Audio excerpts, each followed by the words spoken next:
This is a miracle. There's no audio issues when we're starting this. New computer. Same. New broadband. More broadband, you said? More broadband. More power. More cowbell. More. For half the price. What do you mean for half the price? You mean the broadband or the computer? The broadband. I was getting hosed apparently, so now I have double the speed and half the price. So good. What's not to love about that? Oh yeah. Oh, awesome. Happy New Year, buddy. Yeah, on the 31st of January, because That's how long it takes us. The last ever possible day to say it. Man. Yeah, I'm glad. Yeah, new computers, new us or something, right? Yeah. Same here. I'm testing. I'm testing. No, it's a new computer. It's a new audio device as well. Oh. And it's not a new me, but I'm just recovering from the flu. So it's either the audio device or my voice that is maybe a little bit off. It's probably my voice. There's so much going around at the moment. Oh, man. I don't know. I probably influenza, but I was completely. I mean, I hadn't been that wiped for 20 years. Only 2 nights, thank God. But these 2 nights were like, I'm not going to survive this. No, I'm exaggerating. Jeez. Well, it does feel like that, doesn't it? Yeah, it was. I couldn't sleep, man. I mean, so now I'm better, but I'll try to stay on my game for this podcast, man. So I think we need. I just want to tell you both good luck. We're all counting on you. I'm gonna need it. Right, counting on you, Alex. Counting on you especially. I don't know about that. We're doomed. So sorry, guys. 2 months since the last episode. So what was it? End of November. So yeah, there was the holiday period. So Alex had his kids, some travels. Then I revamped the entire, you cannot see it, but I revamped my entire office. So I sold my computer, bought a new one, as I just said. I just did everything. Then I hosted friends for 10 days. It was really cool for the holidays. Paolo, so hi, Paolo. Yeah. And I would say hi to Sergio, hi, Bertrand. They were all the people that came to my house, like, oh, listen to your podcast. I'm like, oh my God, really? Don't stop. That's nice. Please don't. And then I think you went again on the travel in early Jan, and then I got sick. So basically, that's why we are doing this on the 31st of January. We'll try, guys, to maintain not a 2-month delay for this year. Let's try, but we'll see what happens. So let's do the music. I hope, this is a new audio device. I don't still know where the buttons are. I think this is the one. Oh, yeah. See, I simplified my office. I was like, going from the TV studio I had built during COVID, and now I'm like, so even the light is harsher on me because I took a smaller one. It's because I was tired of seeing that huge thing above my face. It was they are pretty imposing. Like a spacecraft. So I still have it, but I'm trying this other one, which is LED, some harsher, which is why, guys, we're still not doing video. So we have a lot to cover, so let's get right into it. First, 2024 started with a bang. The bang was on January 2nd.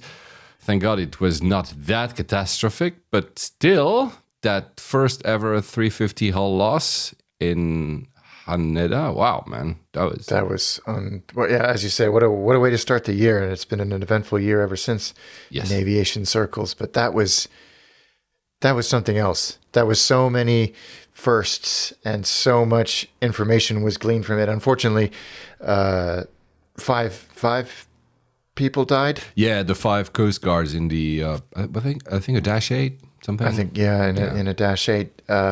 So it wasn't all silver linings, but boy, what an accident what that was. And I think I discovered it because it was on the front page of the BBC website immediately, and for some reason my brain just said it's a narrow body.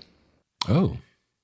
And I thought, oh, narrow body, and then I read the article, and I read the number, and I was like 300 and something. Okay, my brain's like, I wasn't awake. And I think it was mid-morning, you just happened to say something about it being a 350, and I was like, oh, what? I think maybe it was because, and again, this doesn't make any sense if you know Japanese aviation at all. I had heard it was a flight from Hokkaido to Tokyo, and I thought, well, it's a domestic flight, therefore narrow body. But of course, in Japan, so much domestic traffic is on wide bodies. I used to fly a 747 from Hokkaido. Yeah. I mean, they had that special variant of the 747 developed exclusively for the short haul, high volume Japanese market.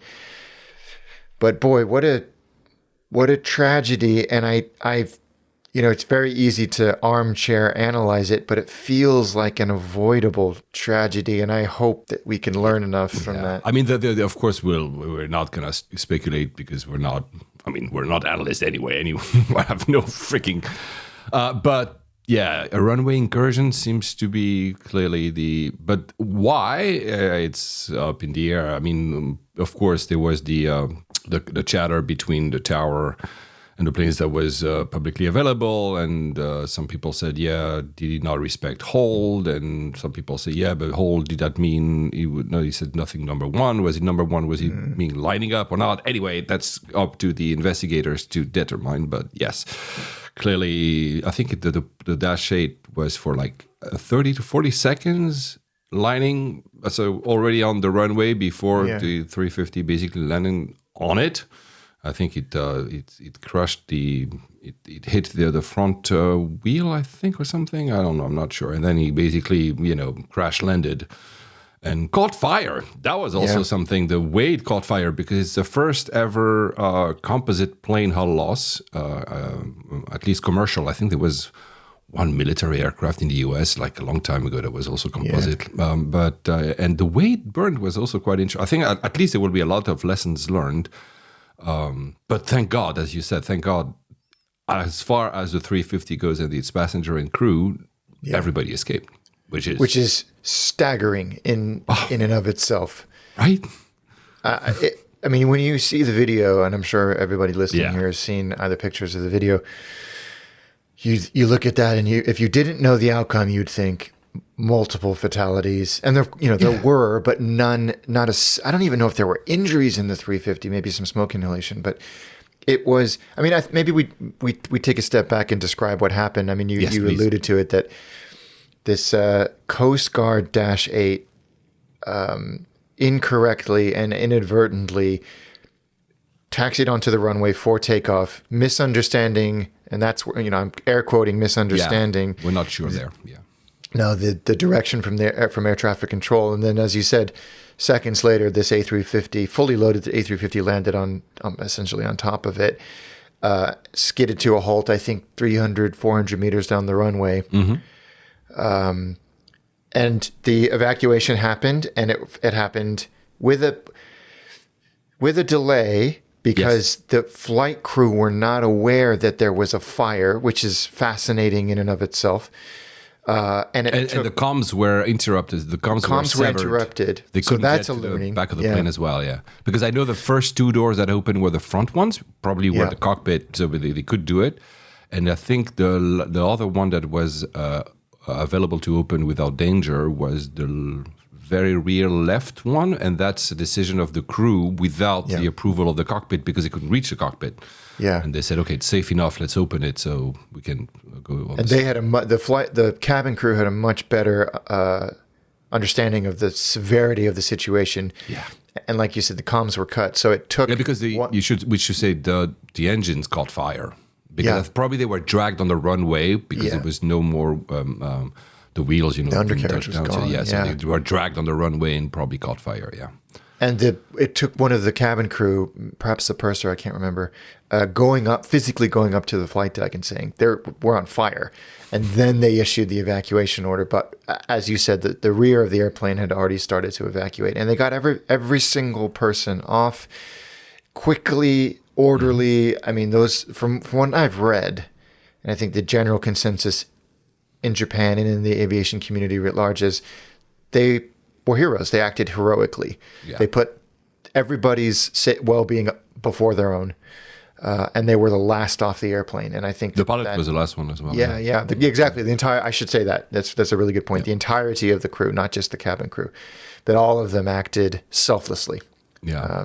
In what must have been unimaginable circumstances. Yeah, we've seen some footage from the inside, not a lot, but I mean, I would not want to be there, man. No, thank you very much. No, and but it's a testament to the crew, how well trained they are. I think I've read somewhere, I wasn't aware of that there's JAL has inspired an Airbus Safety Promotion Center in Toulouse. So JAL is known apparently by Airbus for their very good training of their crew in terms of these emergency situations. And well, that proves the point because they're really well trained. And also apparently I haven't seen it because I haven't flown JAL since 2018 or something. Their safety video, not that the safety video does everything, but the safety video is very insisting on evacuation procedures, including repeatedly do not take your luggage with you. Yeah. Which was adhered to. No one brought a single item. Yeah, well, I've seen some stuff on Japanese media. They were, and that's human. Let's not go into one side of the cliches where, let's say in the US, everybody would have taken their luggage, and in Japan, no one. It's never like that. No. So, but in Japan, there were a few people that did. But apparently, and that's the report I read in the Japanese news. Some people, again, I say it's human because probably, it's almost like you're in a state of shock and panic. We talked about it in the past. And some people were trying to get to the overhead or taking whatever there was under their seat. And they were scolded by other passengers not to.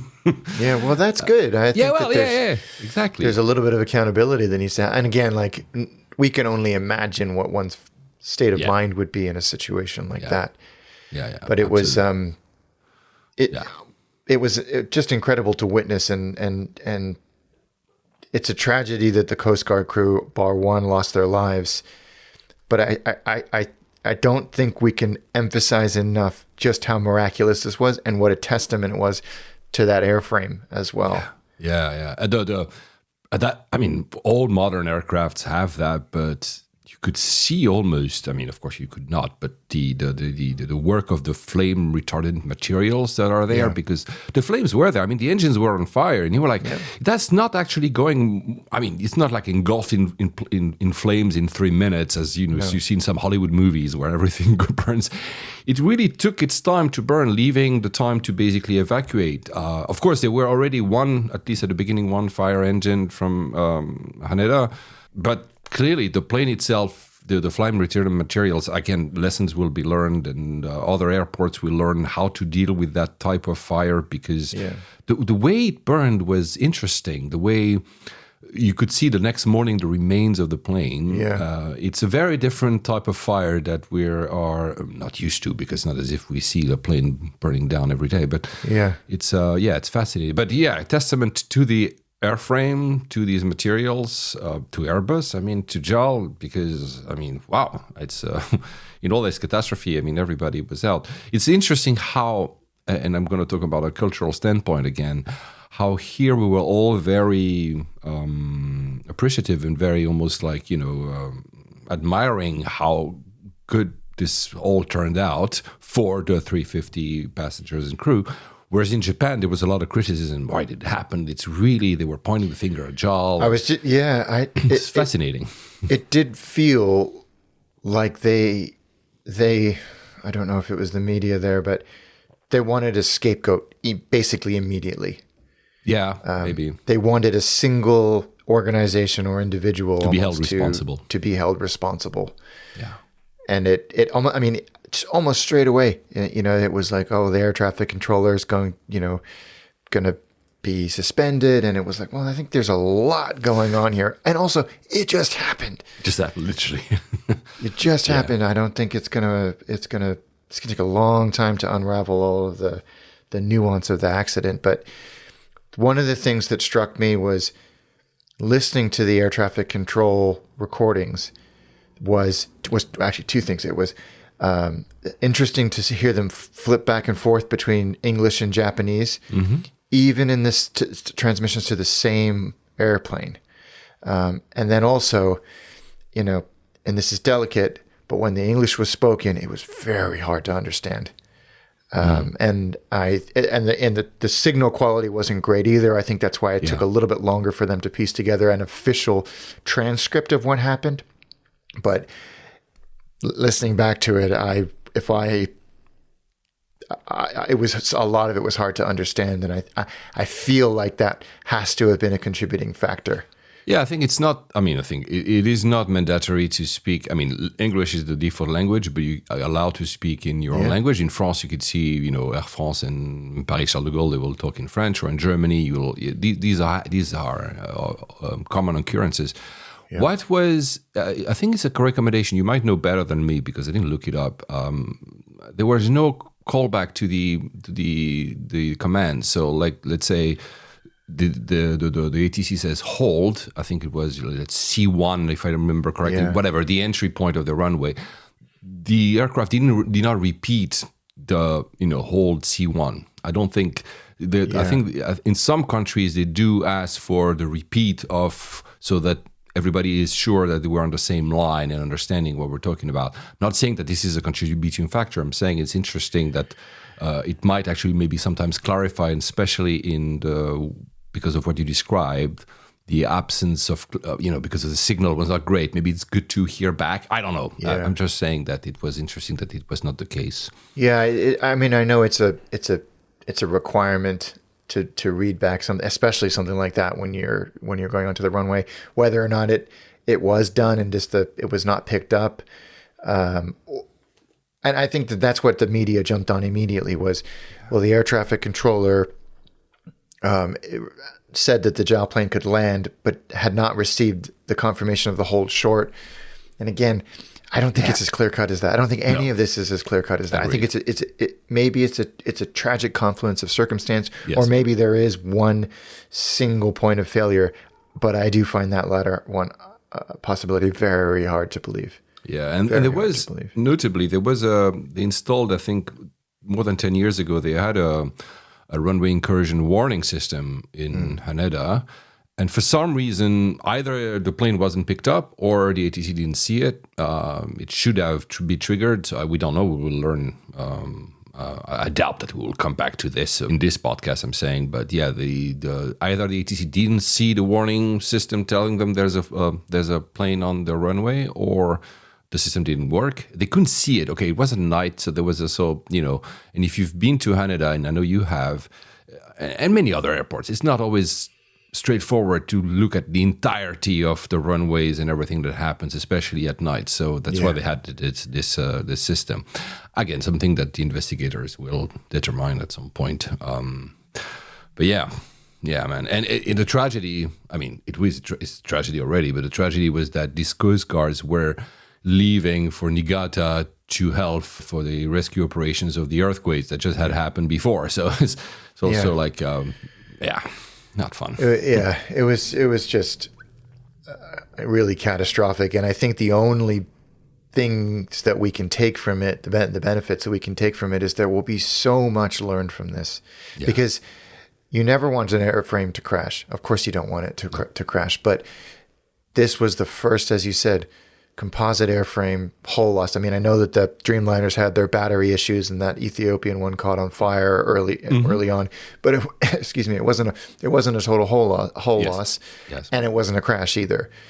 So the amount of data, and also the sophistication of the flight data recorders in these next generation airplanes is. The amount of data and the quality of the data they get is orders of magnitude better and more useful than what we have in the previous generation of airplanes. So I'm sure that once the shock and tragedy had worn off, there were engineers all over the world, but especially in Toulouse, rubbing their hands, going, this data we cannot simulate, we cannot recreate. It will help us save so many lives in the near and the far term. So I really hope that we get that they broadcast it eventually, saying, we reckon that we've saved so many lives because of this feature that doesn't exist on any other type of airplane. The burn rate, if this had happened on a, let's say, 767 or an A330, would have been, 7 times faster, for example, that type of thing, will help us really appreciate just how incredible these airplanes are across the board, not just in terms of efficiency or passenger comfort or anything like that, but in everything that they are.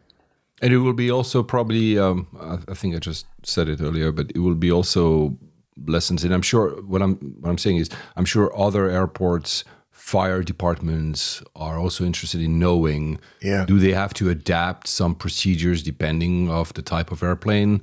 Is because we said the burn is slightly different. Maybe they don't. I have no knowledge in how, that's an interesting point. But maybe, because it burns differently. We've seen it. Clearly, the images were quite staggering. I've never seen composite burn like this because I wasn't. Yeah. So does that mean that they have to change some procedures? Maybe they will. I'm pretty sure other airports are also interested in knowing if there is some training to be done or procedures to be MOs to be changed. Yeah. And even air traffic control procedure as well. I know that in the U.S., there has been so much concern that there is an accident, a big accident waiting to happen at a U.S. airport. Yeah. You remember? It's almost. I mean, it's not fun, but it's. We had all these runway incursions or these near misses last year, and everybody was almost forecasting that something will happen at some point because there's no way after all these repeat incidents, and it had to happen in Japan. So it's maybe a wake up call. Maybe there's fatigue as well from ATC. We know there's staffing issues everywhere. I don't know if it's a case in Japan. I didn't read up on it, so I have no idea. But it's Yeah. So hopefully, out of this tragedy will come a lot of green shoots for the future. But well. Yeah, that was a way to start the year. Yeah, way to start the year, exactly. The GEL, the 350, it's their new flagship, the 1000. So not that one. Though I should have looked it up before we recorded this. I was wondering just now that you said you mentioned 350. I said maybe was that it's evidently from Hokkaido to Tokyo they have high density planes. That one, however. Was it that domestic version or was it an international version that they were training for? Because they just launched their 350-1000 as their new flagship. It's the first new flagship in nearly 20 years.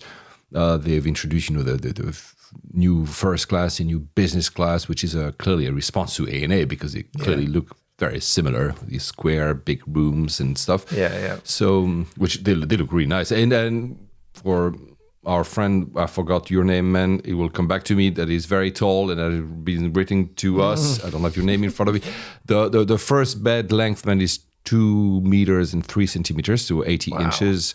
And in business is 198, so what, 78 inches, I guess.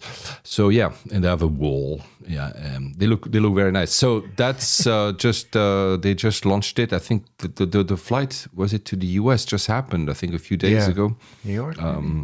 Interestingly, the seats in business and first are their own design, so Japanese design. But Premium Eco they bought from the French, from Safran. It looks there's no wall, obviously, but it looks really nice too. Talking about Japan, we don't have the time today because a lot to cover because of our travels. I mean, I want to go back to the one I promised in the last episode, the follow-up on my own travels. And if you've read the name of the episode, you already understood where we're going with Alex later on. But we have no time today, but it seems 2024 is a year we're finally back in terms of recovery post this crazy COVID thing. And I'm talking here about Japan, but not only. But Japan, in 2019, there was 32 million, nearly 32 million visitors. 2023, in comparison, 25 million, but they're on track to basically beat 2019 in 2024, so this year. And when you look at the IATA numbers, we're just not there yet in the end of 2023. We're counting all traffic because some regions, especially domestic US, was already above 2019 during the year. In Europe too, I think. But clearly this year, it should be. So 4 years later, not far from our predictions, 4 years later, we're back on track. We're back. We're back. So talking about we're back, I'm going to go there. So last time Alex started with his travels and I did mine. So this time we're reversing. I'm going to do mine first and then Alex. So where was I? I was in New York. Remember, guys, I did La Compagnie. Thank you, everybody, for giving us feedback about the last episode. Paulo said it was his favorite episode. Our 2 travels from last time, that was his favorite episode. So thank you very much. I don't know why. We didn't do anything special in the previous episode. So I was in New York, and I was heavy in November, and a friend of mine organizes big events, but also as consulting services in Pakistan. As you know, I've been to Pakistan several times. Says, Paul, I need you to come to Pakistan. And I'm like, I have literally 4 days in between 2 travels. I'm like, no. I kept saying, no, I cannot. There's no way. And he insists. And I said, okay, it was yes, no. I'm in New York, and at some point I said, whatever. I'll come if you can deal with the visa, which is always a difficulty for any foreigner, actually, to get it fast. I'll be coming. It's a very last-minute decision. One of the reasons also for the back and forth was, of course, the limited budget. And the later it was in the process of me actually saying yes, the more expensive it began. And there's not that many routes, surprisingly, from London to go to Pakistan, especially at a good price. And I ended up saying, which I often do actually with a lot of clients, and they say, you just give me the budget and I'll figure it out. And since I said, I remember we both said, but I said clearly last year that I'm going to start using miles. I said, you know what? I'm going to do something with my miles to find a way to go to Pakistan on a very specific day. On a Tuesday morning at 9 a.m. I needed to be there. I needed to leave on, I think, Friday. Right, and so I limited myself not only because I had not a lot of time to prepare for it, but also because on a single day, there was not a lot of options. And it turned out there was not a lot of options unless I wanted to basically bankrupt myself. I started by looking, of course, at BA's Executive Club's Miles and Search. Man, this thing is always broken for some reason. I don't know what to do. I mean, between the website not working and, clearly not being reachable, or the searches just stopping working mid-search, I couldn't find nothing, basically, right? So I gave up pretty quickly, and I concentrated my efforts on other programs where I still have miles. So there was Emirates, but it was way too expensive, and I'll talk about Emirates and their miles in a forthcoming episode, because that's my rant. That will come eventually. And so I concentrated myself on Miles and More, which is the Lufthansa's program. So the Star Alliance program, and on Qatar, which is Avios. I tried many combinations. I'm going to cut the story short. And basically, I could find only one way to go there and arrive on time. And I was with Miles and More, and I was London to Zurich with Swiss, then Zurich to Istanbul with Turkish, and then Istanbul, obviously, to Karachi with Turkish. And on the way back, I found with Qatar Airways, I found basically Karachi, Doha, London, Gatwick. Gatwick being closer to me and easier to get to, especially with this traffic. So I was like, okay, let's do that. Both, especially compared to BA Executive Club, again, both pretty straightforward to use your miles. The miles, it's not only that I could find only one on the way there, on the way back there were more options, but the miles it was off-peak, it's not called off-peak, but it was good. The taxes were not too high. Same with Qatar, surprisingly. So Qatar especially, man, you have Avios. I'm literally on the booking page of Qatar Airways on the, award flight thing. I don't have any Avios on Qatar at that point. I go, I transfer. In about 5 seconds, they are there, and I click buy, and that's it. Wow. It's very efficient. It works really well, the IT of Qatar Airways compared to BA.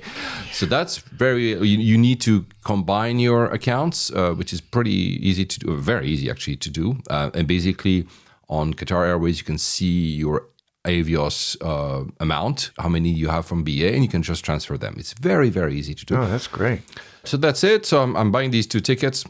Let's go to the flight itself. I'm on an Uber on that. That's a Monday, obviously. I just had to return from New York, so I'm still a bit jet lagged, but whatever. The new Swiss app is actually nice and new. It has evolved from the last time I flew, which was a long time ago. And they have now the where is my plane? They call that aircraft rotation, which is not too badly done, so you can know where your plane went. And he told me that my plane is already late. I'm like, okay, well, it's my first, man. You remember I was always at T2 in Ether. It was my first time at T2 since November 2019. Wow. Yeah. So it was 4 years. that I hadn't been to T2. It hasn't changed much. Some shops changed it, whatever. But I go to the Swiss check-in. So I didn't have any luggage to check in, but it's a weird thing. So Miles & More works really well, but Turkish has weird things going for them. So I re-downloaded both the Swiss app and the Turkish app. And I said, I'm going to get my Swiss boarding pass on the Swiss app, and I'm going to get my Turkish boarding passes on the Turkish one.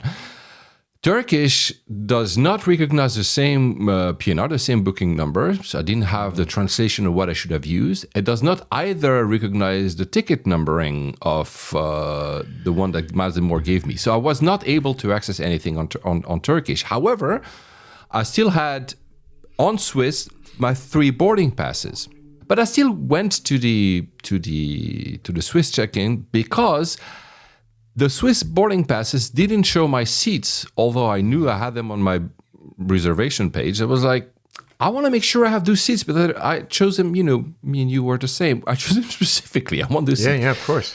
And she tells me, sorry, I cannot print them. You'll have to do that in Zurich. I'm like, okay, well, whatever.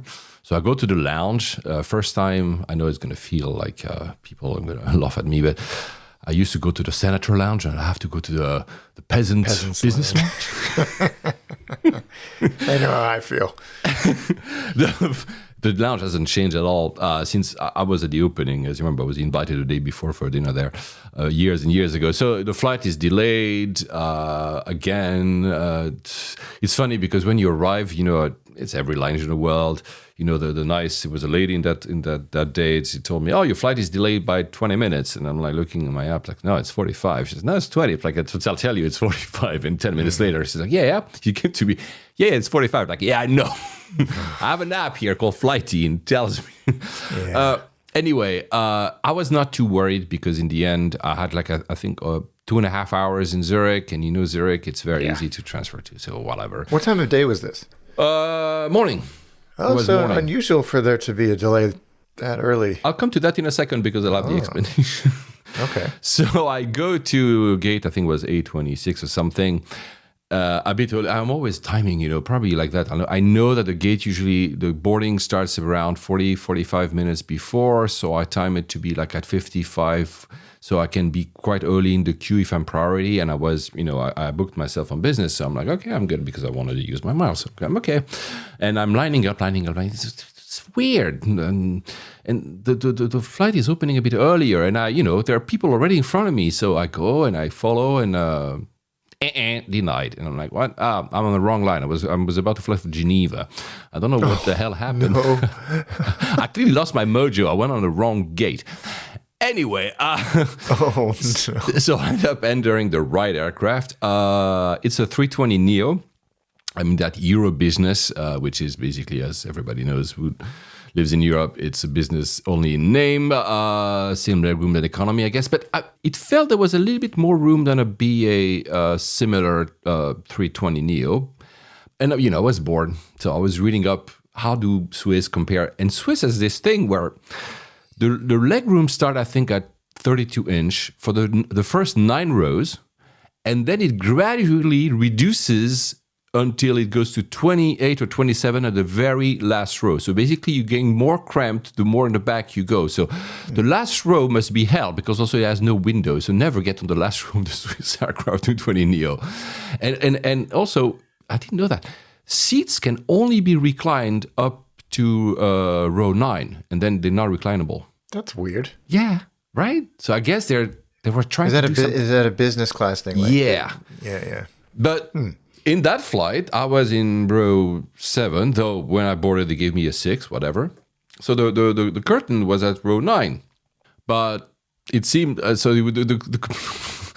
the crew was very was puzzled because I think nobody had told them that actually business that day stopped at 6. So the curtain was the wrong place, and some people were super happy to be upgraded in business, but they were not. It was just cute, And the crew said, "No, you cannot sit in the middle. There's no seat in the middle here in business class." Yeah, but I have my Anyway, very nice flight. Nothing to write home about.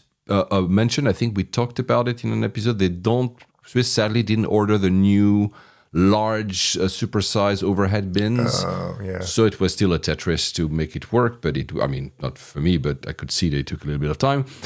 We did end up departing an hour late, and there's your answer to your question earlier. The pilot comes on the PA and blames Heathrow for being slot constrained, and they couldn't land, and now they cannot leave. So that's Heathrow. Okay, I'm no surprise whatsoever. And then the flight. I mean, the service itself is nothing to write home about. It's very efficient and very nice, so nothing negative.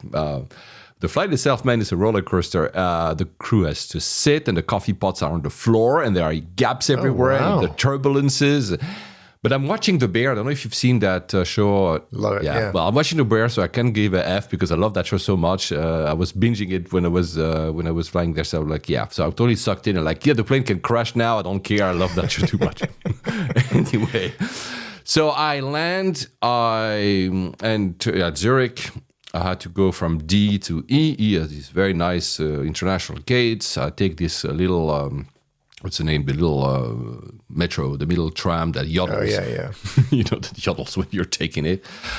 From landing to arriving at the new sets of gates took 10 minutes. Really, it's really fantastic. Wow. The Sky Metro it's called. There's a security at E. It feels a security from the 70s. Nothing has changed at Zurich. That security is still tiny as F and not very practical, but there's no one, so it's fine, and people are super kind. And I'm like, okay, I need to print these boarding passes. So I'm like, is there ticketing at TK? And at Zurich, there was no ticketing, obviously. I would have to go like landside. There's no way I'm going to go landside because by that time I thought I would have only like an hour and a half. So I'm like, well, I'm going to end up going to the gate. I'm going to sort it out of the gate. And again, I know that at the gate, people, the staff will show up about 60 minutes before departing time. So I'm like, let's go to a lounge. All the lounges, they are on the third floor. If you know Zurich E-gates, fantastic. All the lounges have basically a terrace. So that's really cool. Yeah, beautiful places. I end up going to... So I knew Aspire was supposed to accept DK, but I arrived there and says, do you have an invitation? And I was like, nope, you cannot. But I go to the prime class lounge, which is whatever, next door, and they accept Turkish. So I give it says TK number, but it's a Swiss boarding pass. I still don't have my printed boarding passes. And of course, but the guy says, don't worry, I can see your name on the manifest. So I'm going to just write your name down. I enter this lounge. It's very nice. They got even awards from I think Priority Pass gave him the Best Lounge 2019 award or something. It's really nice. It's nice terrace on both sides.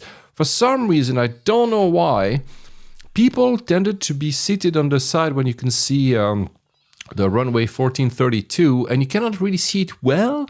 Whereas on the other side, you have like 1028 in front of you. You have like this aircraft departing right in front of you. There's no one there. I was like, I don't understand people. No, I don't understand that either. But you and me would have, you would have chosen the same. There were so many sofas, and I was there with my coffee watching the planes departing. It was really fantastic. That's the whole point. Exactly. That's the whole point. It's raining, it's gray, there's low visibility, but I can see the planes, and I'm still super happy. Then, as I said, it's about an hour before departing time. I'm like, okay, I should go to the gate to try to figure out this boarding pass. So these are at the very end, there are gates that you have to go underground. So they're like the boring gates. But anyway, so I'll go there. There's already a lot of people waiting, and I make my way to the desk. And at some point you break the crowd and you arrive, so they understand that somebody's coming to the desk. And I don't say anything, and I hear an ominous, Mr. Papadimitriou, we were looking for you. Uh-oh. I'm like, what does that mean? And I was given a choice, either a downgrade or the next flight. So what happened, I truly completely don't understand, but there was no more room in business class, even though I was in business class. He told me that I was the last to have booked, because I had booked like 2 days prior. I was the last to have booked, so the first to be booted off.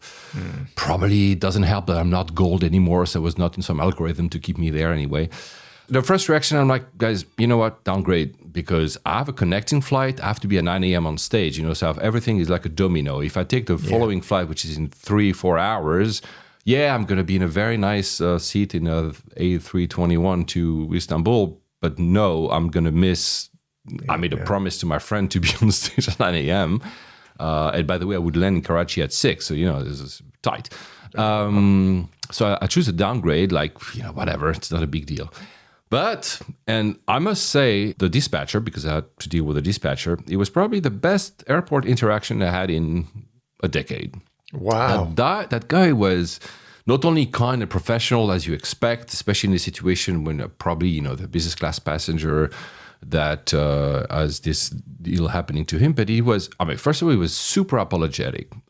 You could see that he was trained, or maybe that was him, how to deal with that. But the fact, maybe that helped, the fact that I said downgrade almost immediately without, complaining, or what the hell is happening, he was so thankful. I don't know. Do they get like some kind of reprimand if that happens on their side? I don't know, because he was almost relieved that I would, accept a downgrade. I was like, it's fine, whatever. It's a 2.5 hour whatever flight, and like I need to get there. I'm not, and I was happy. As long as I'm in the flight, and the guy said, yeah, but we're gonna make it good for you. So first of all, because you accepted the downgrade, you have a 300 euro voucher. Wow. I'm like, remember, guys, that was basically that covered almost my taxes. So basically, that means that besides the miles, my whole flight was free.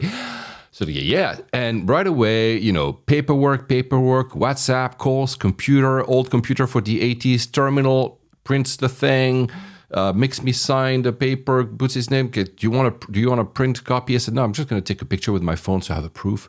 Yeah, but you'll get an email in the next 10 minutes. Turkish is really good actually at that. You'll see. And then he said, and to thank you, I'll give you the emergency exit, the entire row. I'm like, oh, okay. Well, thank you. Wow. I'm not going to say no to that. And because I'm at the desk, he says, yeah, just stay here and you'll be the first in the aircraft anyway. So basically, I'm priority, which is being... finally, I have my printed boarding pass. This one was a downgrade, but the next one. So I'm happy that now I have my seats secured on the following flight. So no more surprises there, because that plane ended up being late as well. Everything is freaking late. So I enter the aircraft. I sit in this emergency exit. And it's the A321, and you've been BA has the same configuration when it's like this forever leg room, because there's nothing no in front of you. Yeah, exactly. So actually, the 321 of Turkish has fantastic business seats. They're not traditional Euro business, but I basically had a better seat because of the leg room. I was like, and honestly, when I'm saying I have the entire row, so not only the 3 seats on my end, I'm like, no, it doesn't make any sense.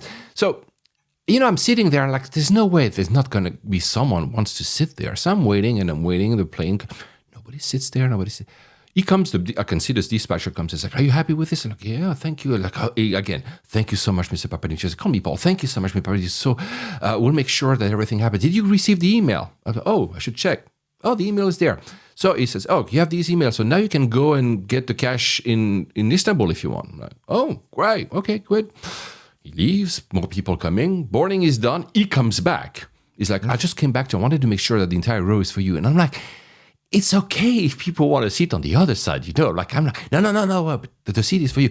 Turkish apologizes profusely for this. It never happens. So I wanted to give you this for you. Wow. So they have the entire row, the 2 basic, I have the entire thing for myself. I can see it's fantastic. I'm very happy.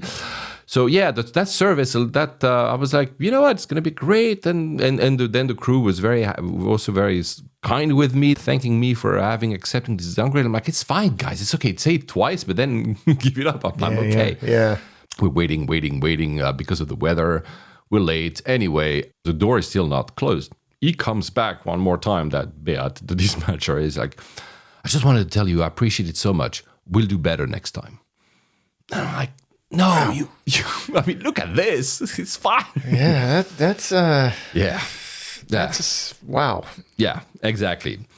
So then we ended up leaving. Passed out chicken, as always. I took chicken. The white wine was closer to our vinegar mixed with car oil, but that's fine. Then Istanbul, the longest taxi ever. I think besides Amsterdam, that's one of the longest taxis, right? Jeez, Just that to place. Istanbul.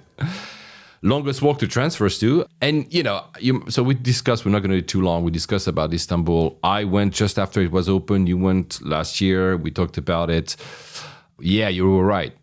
As in the number of shops. When I went, it was not bare, but there was not a lot of shops. Now it's like it's packed everywhere. There's stuff everywhere. It's unreal, isn't it? It's unreal. It's like a mall mixed with an airport. It's a museum and everything. I remember in the past, transfers at the old Istanbul was always a disaster from international to international, and it was always a disaster. This is there's 20 billion transfer gates, and there was no one. I took the fast track just because I wanted to try the fast track, even though there's no one anywhere. It took literally 30 seconds, nothing out. They have these new machines for the X-rays. It was really super efficient, super civilized, great. I loved it. I mean, it's cavernous and ginormous at airport. And the Turkish app has wayfinding with the entire airport map. So I was like, oh, I'm going to look where I can get the cash. Can I get the cash, from the compensation? Because why not? So that was landside. It's like, okay, no way. I'm not going to go out and go back in just for the cash. I'm just going to deal with online. Something I will end up regretting maybe someday because I still don't have the cash, by the way. I'll tell that story another time. So I go to the lounge, the business. So I used to go to the Turkish, there's two lounges that mirror each other.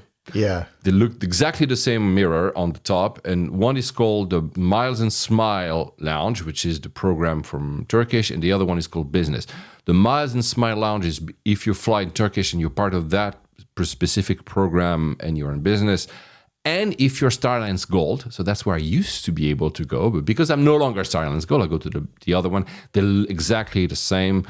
Still, it's not my favorite lounge, but it's impressive because, there's a piano, the tea section, a football store, and a restaurant, and another restaurant, and then a view in the gigantic building. And what was it? There was a virtual golf, and there's a bar with a lounge TV, and then there's what was it? There was some roasting. I mean, it's just crazy. The number of stuff you can do there.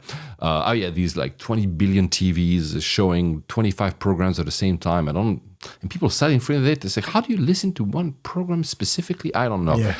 But I just find sometimes that it's a bit confusing where to get the food and where to get the drinks. I think it's not. Yeah. But otherwise, great lounge. Should I stay in the lounge? Or walk 7 kilometers to get to my gate? Yeah, well, let's maybe walk the 7 kilometers to get to my gate. I arrive exactly on time. It's a 3:30-300. The plane is 9 years old. And you remember I told you I had no choice. That was the only flight. And I didn't check. I should have maybe. I didn't check. I said, okay, 3:30 from Turkish is going to be that business class, that the old one, the 2-2, which is completely open, but it's fine. I like it. No. It was something back from the 60s, some kind of very angled seat. And I'm like, so I have a 5-hour flight and I need to sleep because I need to be on stage. That's going to be a tough one. And yes, it was. I don't think it was a almost horrible sleep. I remember there was a passenger in front of me and he was complaining to the crew that this seat was unacceptable. And the crew was actually apologizing. And I remember the crew said, yeah, but we bought a lot of 350s and they'll come soon. It was like, yeah, they cannot come soon enough. Yeah, that wasn't great. I tried to sleep. I didn't want to eat because, again, it was a very short flight, 5 hours in total, I think. I ended up being an animal. I put my feet on the armrest in front of me. I mean, there was no one, right? I'm not that kind of person because it was the only way I could try to find a way to get comfortable. That's the worst feeling. Oh, man. So instead of, I didn't sleep a lot, so at least I had some entertainment. It's we're looking at a window. This is one of the biggest pathways. There's so many, you keep crossing planes and they seem so close. Of course they're not, but they seem like this is way too close for comfort. So I was watching planes actually going, at night you can see just the lights or whatever. And then I arrive at Karachi and it's 5:30 or something. And a friend is waiting for me from the organization, waiting for me airside. I'm like, oh, good. You remember my whole fast track, Karachi. So don't do that anymore. Basically, there's cameras everywhere now. So because it was not alone, it was with the head of immigration. And I was kind of eyeing him like, should I thank the head of immigration? He looks at me with the big eyes like, shut the phone. No, it's fine. Okay, well, so don't.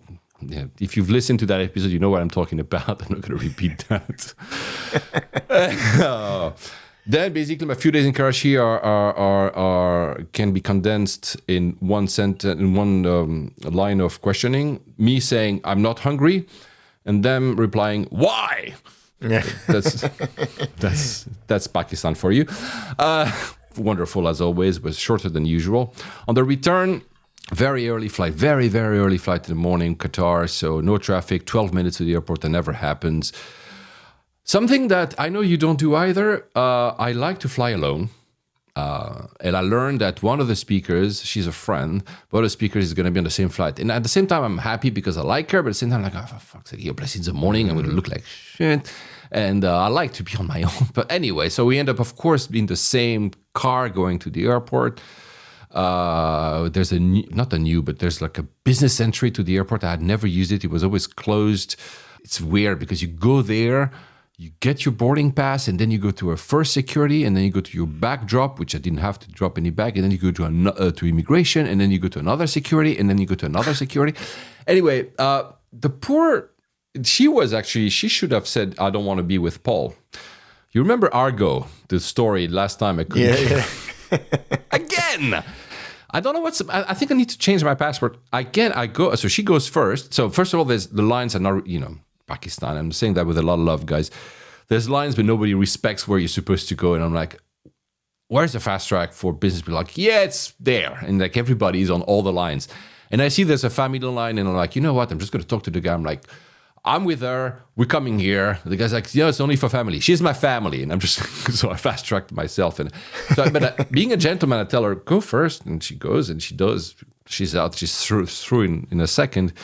And me, the passport on the little reader, nothing happens again. And I'm like, oh my God. And then he WhatsApps, or I don't know, he calls someone, and you see a supervisor coming in, like, oh my God, is that the same store? And she's waiting, and I keep telling her, no, go to the lounge, it's fine. I'm gonna come eventually, or not, or never. So I ended up going through, but I still think there's something wrong. So maybe it's not my passport. Maybe my information is wrongly databased in the immigration authorities. I don't know what. So now I will have this in my head every time I go to Pakistan. I need to become British and get another passport. Maybe that will sort this out. Yeah. So change my name, Alex. Can I call myself Hunter? So maybe that will help. So. We had learned Qatar at the check-in told us there's no lounge because the lounge has been taken over by the airport authority. I'm like, That's weird. Yeah. So what do you answer that? Like nothing. And indeed, when walking, all the lounges that I knew were closed. All of them were closed. I don't know what happened. They were all closed. One remained open, I think called Majestic. And I tell my friend, I said, well, let's take a look. And as I entered, I didn't know if it was priority pass, whatever. But as I entered, I see it's so packed. I said, you know what? Forget it. Let's get a coffee because it's more people in the lounge than the rest of the airport because everybody has somehow access. So we go to that 9th security or something near the gate, get a coffee. And by the way, there's like a very old 747 on the tarmac. I think I sent you the picture. So I'm very happy to look at that instead of looking at some random lounge. So I'm very happy to be there. We board super quick. It takes like 10 minutes. No printing, stupid thing like last time, like, these for 20 minutes. This time it just goes. And we are alone in business. It's a 777-200 LR Q suite. I had booked 1K because why not? But basically, that's me and her, and she's like in whatever. And she says, I always wanted to try the middle ones. I'm like, okay, let's do the middle ones, and let's ask them to, remove the walls. So we did ourselves a 4 thing, for the family thing, just for the hell of it. Just right, yeah, why not? It was fun, and basically, it's a short flight, like 3 hours or something, and I had slept maybe like what 2.5 hours because it was very early in the morning. We had gone out the night before. So the plan was to sleep, but no, we drank champagne and talked. She's traveling like more than us. And we for 2.5 hours, we talked about what are the worst and the best airports in the world. Kind of, yeah. Good conversation. Yeah, she agrees on Frankfurt for the worst, so she can remain a friend. She can There you remain go. a friend. Yeah. That's the litmus test. So all that to say that it ended up me not liking flying with someone else, generally loving being alone, was very agreeable for once to fly with someone who was like-minded. We had like it's not avgeek. I cannot call her an avgeek, but it was fun conversation. So it was, and you know the crew, they were like 4 and we're 2, so it was fun. We're talking to them, and it was really nice. I arrive in Qatar, and then I'll shorten the story because it will be your turn. I arrive in Qatar, and I arrive in the North Concourse, the new Arrival Concourse C, the new gates C, with remember Al Baker, Shanghai as Cupidos. So look, it's impressive. Is it Shanghai? Probably not, but it's really impressive. You have trees inside. You have a huge pane of glass above where you are, so the sun is going in. Plus, it's early morning, so the sun it's really nice.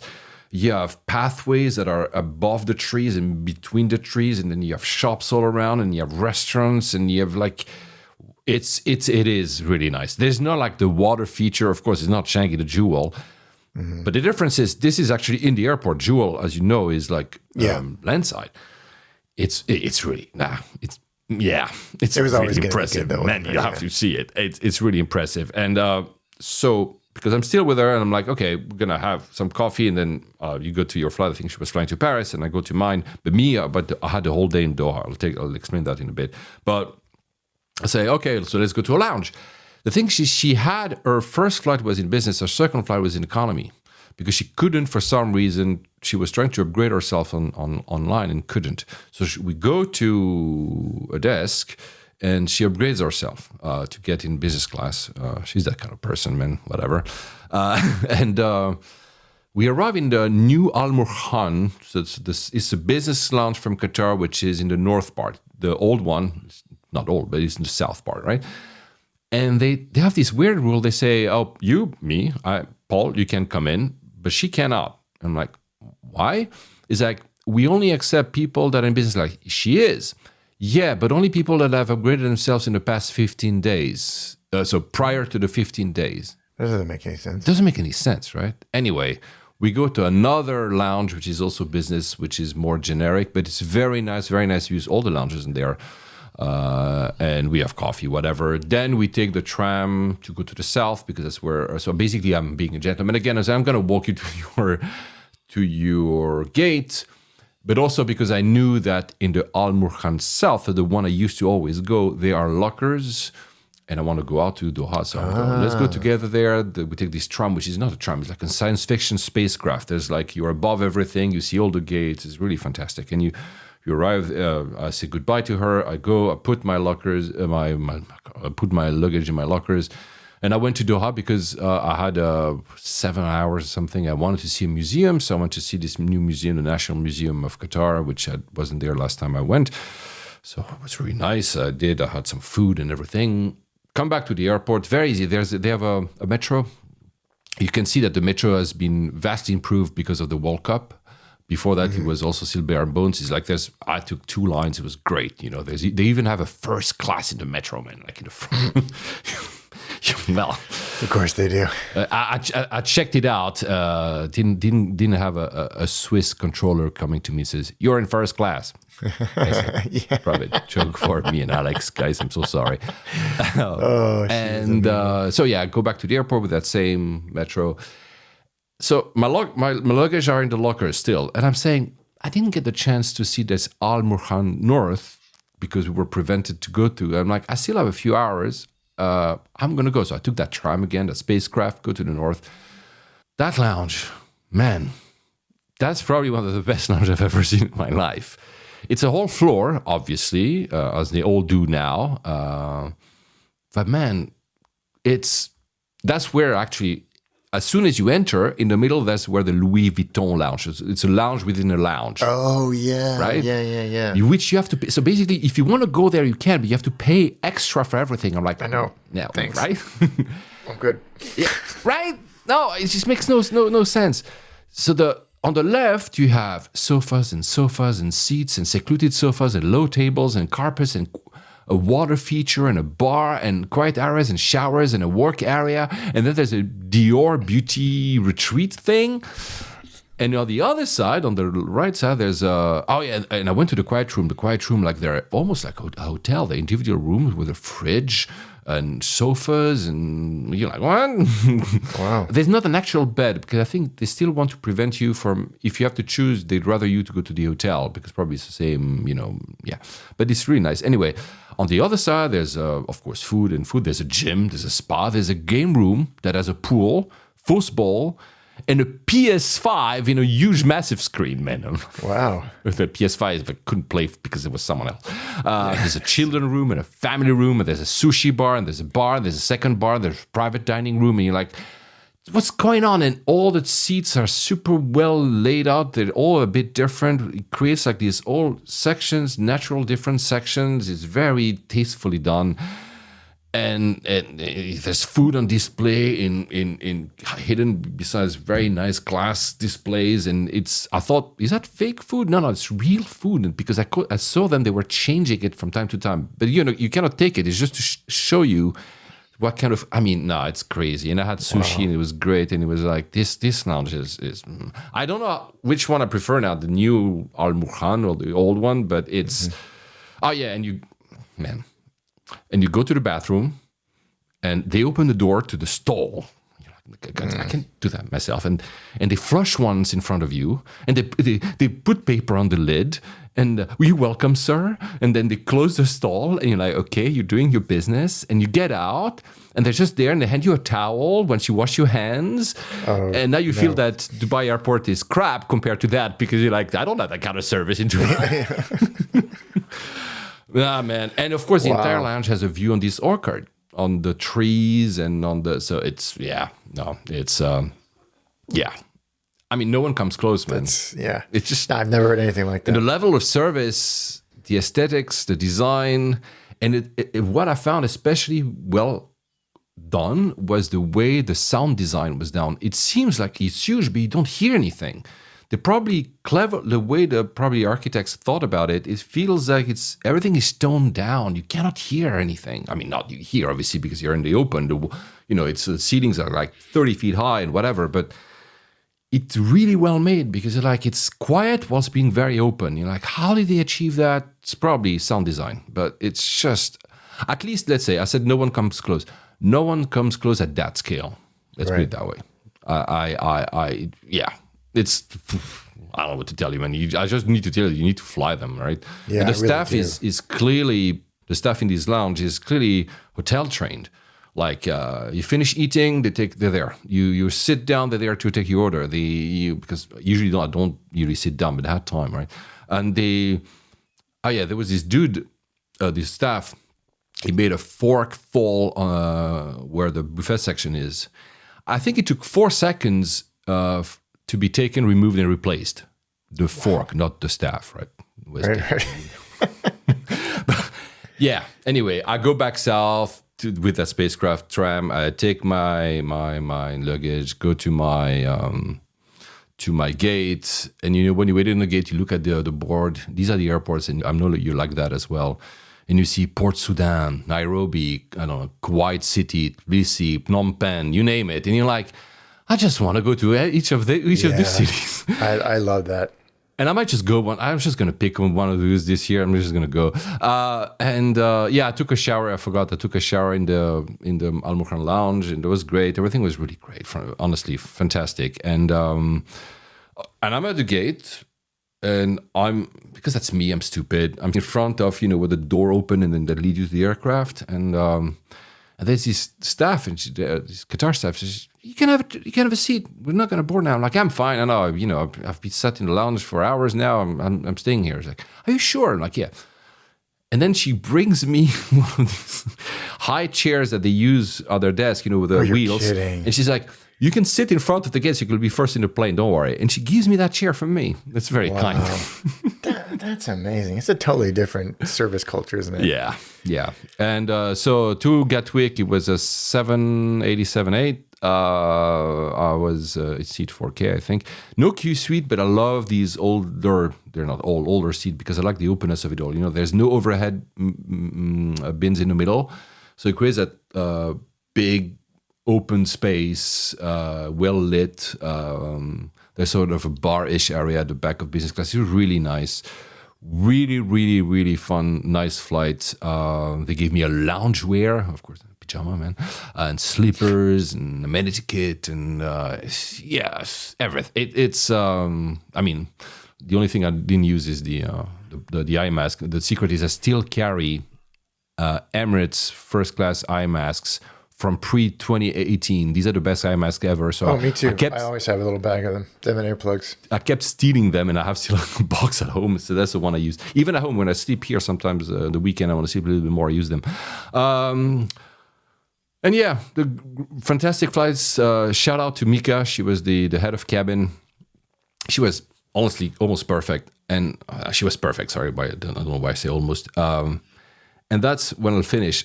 I used to say that Qatar was great, but that the service was very, they tried a lot. It was really good. You could see they were trying their best, but they were not up to a Cathay or, people that had the experience for.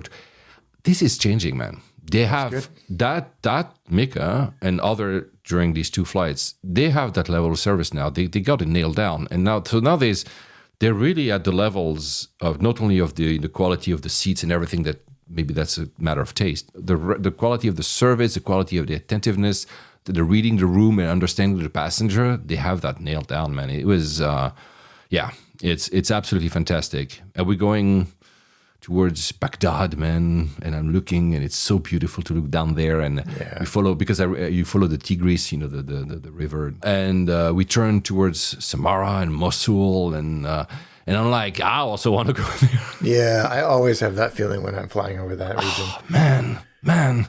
Yeah, and I arrive at Gatwick and back to Blighty, but good old Blighty. But it was really nice, and we were the first flight to arrive in that morning.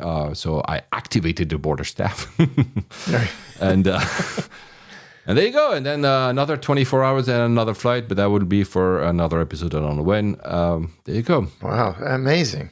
What a journey. But man, Qatar, you should fly them. You should try them, especially because it's so easy for you to use your Avios and just use them on existing Avios. I'm not even talking about your rewards on Amex and whatever. You can use it. So they have sometimes either off peak, so they have these also value, whatever, saver rewards or something. You should try them. Yeah, definitely. I definitely will. You've sold me. That whole experience has sold me.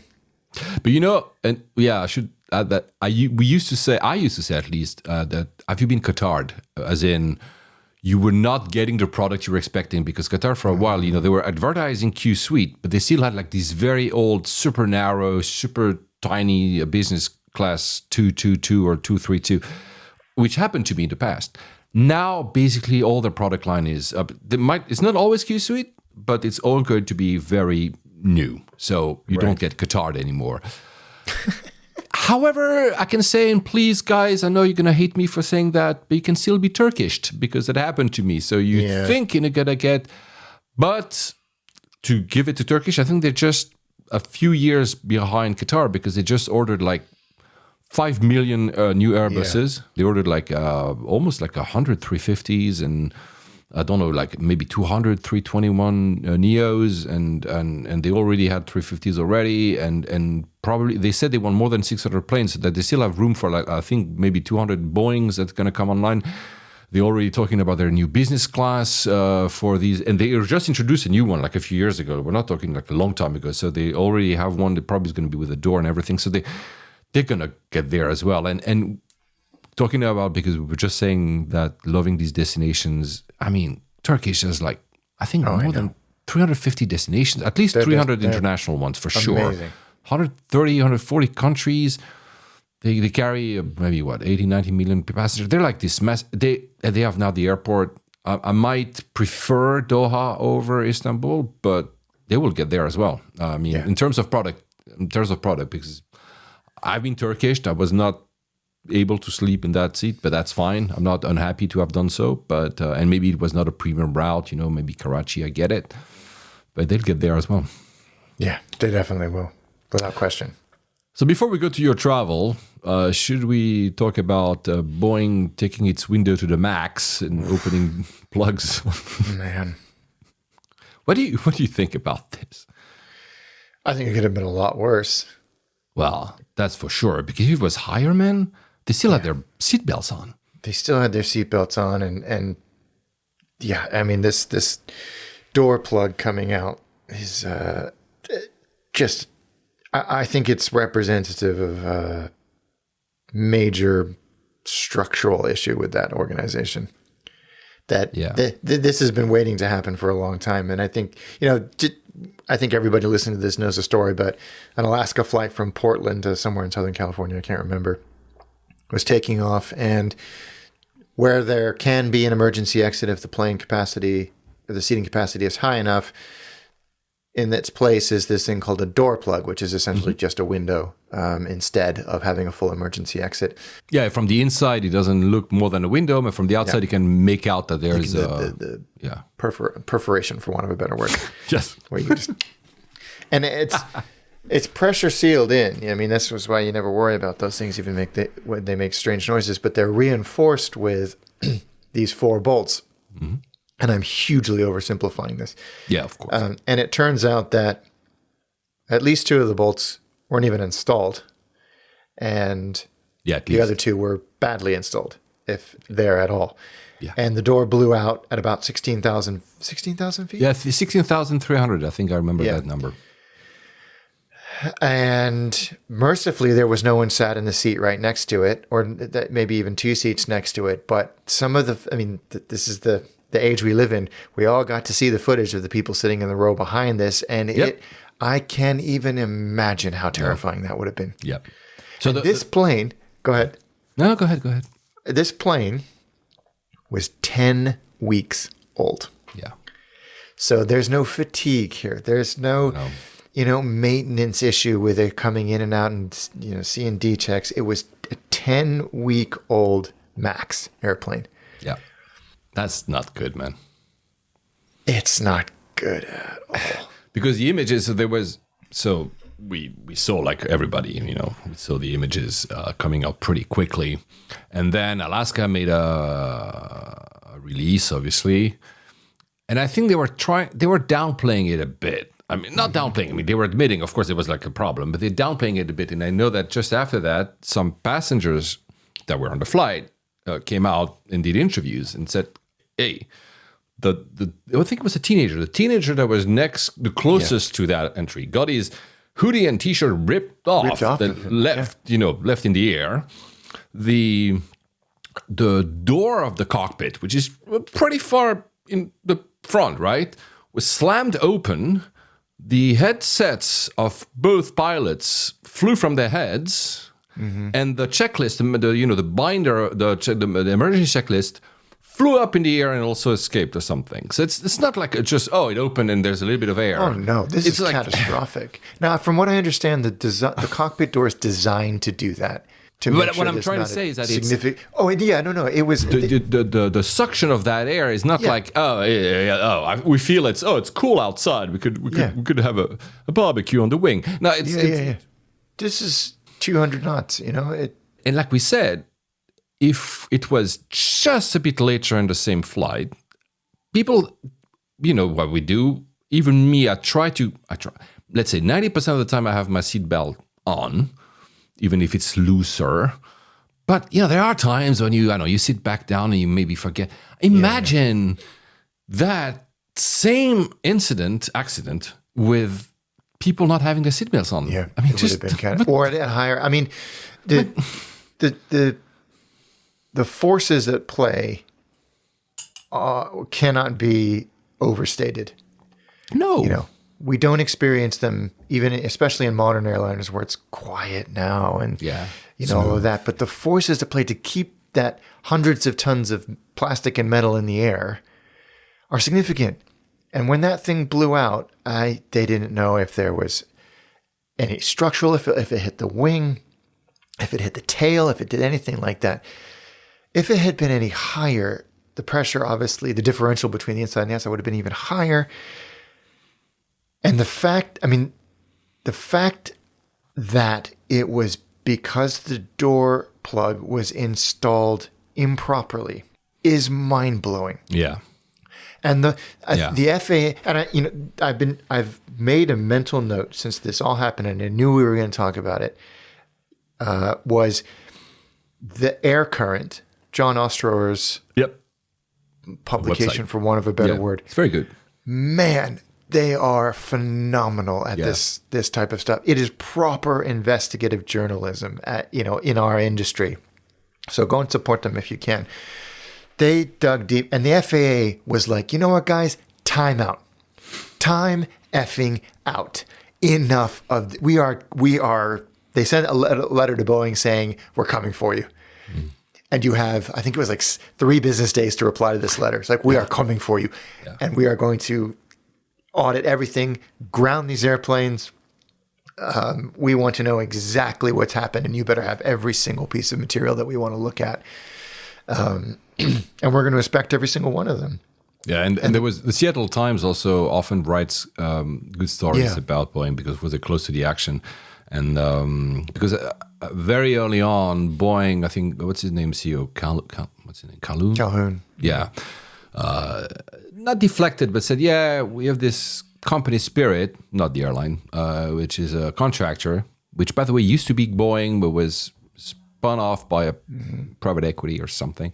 That didn't do their job because they're in charge of the plug doors or the bolts or something. And Seattle Times came with whistleblowers and other documents that they had access to. Said, no, guys, it's your job. And by the way, I don't care. Yeah, exactly. If I buy this iPhone or a Samsung, not to make any jealousy over, if my phone explodes, I don't care who made a battery. For me, it's Apple or it's Samsung. Yeah. It's the last line of. It's like I don't care if the third party that you guys end up doing the quality control. Where is the quality control here? Yeah. Of the amount of reports about incidents where they open these plug doors or even simply other stuff and they put them back, but then there's no log on whether or not they have put the bolts back, because at some point there was even speculation whether bolts at all on this door.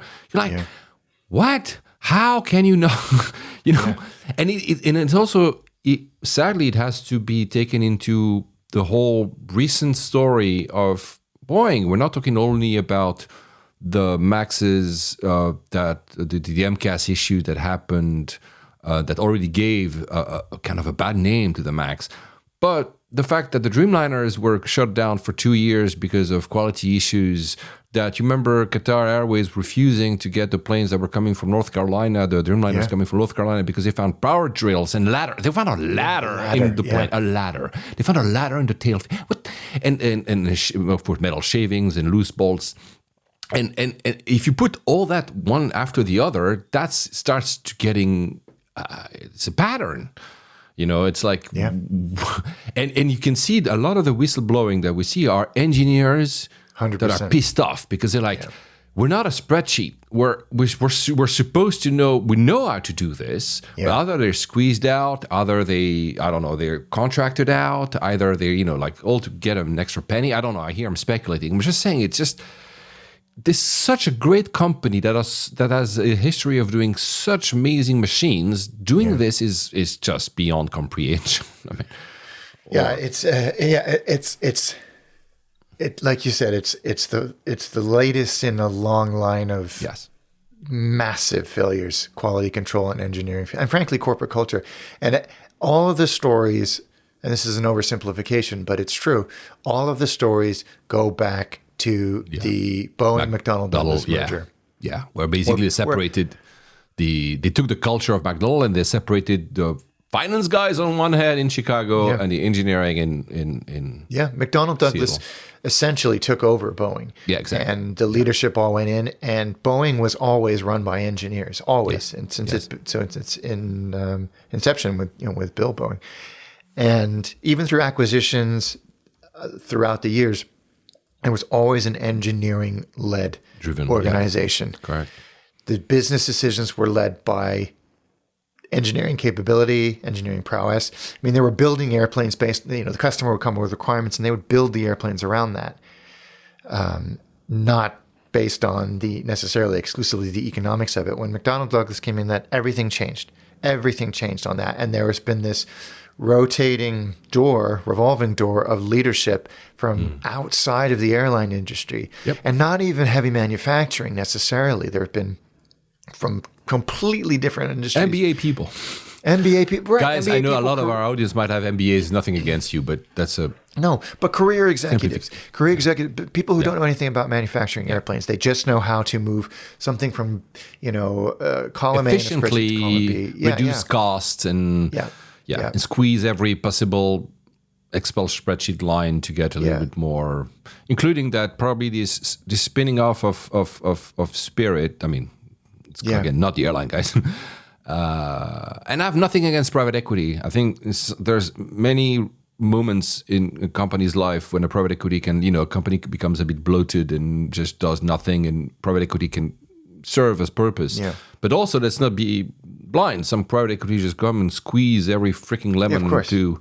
And sadly, in engineering, especially in this industry, there's a potential cost, and this cost is lives. In this case, thank God, due to the actions of the pilots, and I mean, worse could have happened, but it didn't. But man, I'm like, I don't know. I mean, it's ridiculous because Boeing has been a public company for a long time, so you can't just say it's quarterly, shareholder pressure, because they've been a public company for a long time. But where they have a difference from Airbus is Airbus has national government accountability, and oversight in many regards.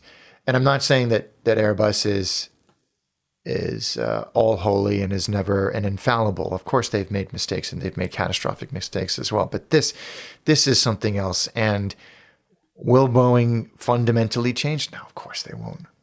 Of course they won't. No, the FAA can put pressure on them, but the FAA... It's also a skeleton. The FAA is not that big, actually. People think the FAA is like thousands of...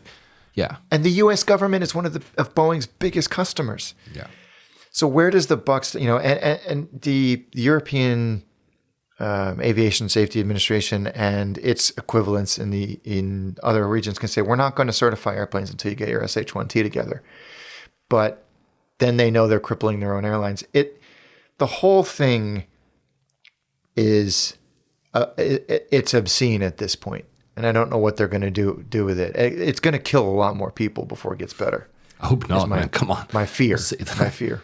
Don't say that. I hope not. I mean, because we've heard, for instance, I think United Kirby went for a secret. I don't know if it's secret. That is a secret meeting with Airbus. Because he wants to cancel the 737 MAX 10, which is not certified. We can go up to that, to buy the 321 instead. Fine, but I'm even saying, is he actually wanting to do that, or is he putting pressure for Boeing to give it even a bigger discount? Yeah, exactly. This is all about discounts. And I get that, by the way, here is no Airbus versus Boeing. I'm just saying, as an airline executive, if you want to make money, you're going to play both sides. And you want discounts. You want better pricing, especially in this. And you want also priority, because right now there's not that many aircrafts available in the pipeline, because both manufacturers are a bit late in the order. So I'm hearing a lot of noise, but I'm not sure anything will change on that part. And also because it's a duopoly. I mean, of course, the Chinese are here, but the Chinese... one day, maybe in our lifetime, we'll see Chinese aircrafts being used in Europe, in the US, but it's not today. No. It's going to take a long while before it happens. It's not because Chinese aircrafts are bad. I don't know anything about them. They seem pretty solid, actually, no matter how they were born. It's just because of politics, again, because currently the climate is not great for that. We'll see them first in Southeast Asia, for instance, in China, obviously. But meaning that when you have a duopoly, you're not going to buy all Airbus. You're going to just play the pressure, and it's just natural. So I'm not sure anything...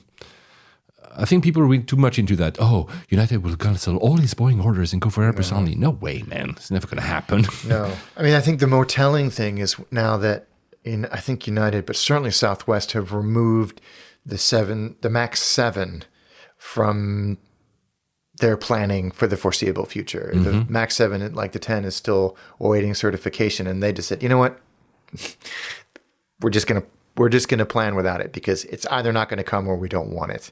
And also because now the FAA, because also they are under pressure also from the public, they're not going to certify them as easily because the Max again has this heavy name now because of what happened. And we're not going to relitigate what happened, but no matter what one thinks, and you can see as soon as this Alaska story broke, I'm not talking here about people like, we're not specialists, people like us, and of course, actual industry people. But the rest of the general public, they say, I'm not going to fly that again. It's a crap airline. There's no way I'm going to.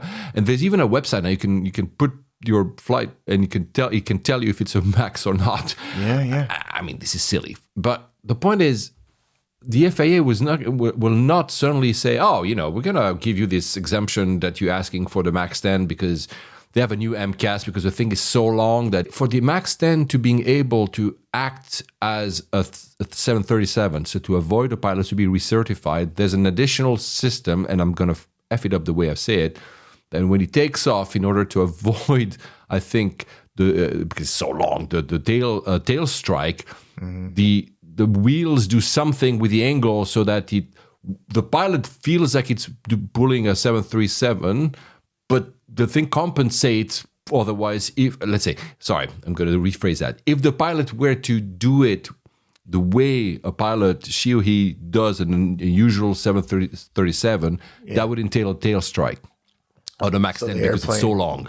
So the Max 10, I think, has a system built in to make the pilot does the same, so it doesn't feel he or she is doing something different, but the plane compensate to avoid a tail strike because, again, the thing is that long. That's why I understood. Maybe I'm wrong. I'm sure I'm going to get comments and hate mail. The thing is, it's another exemption.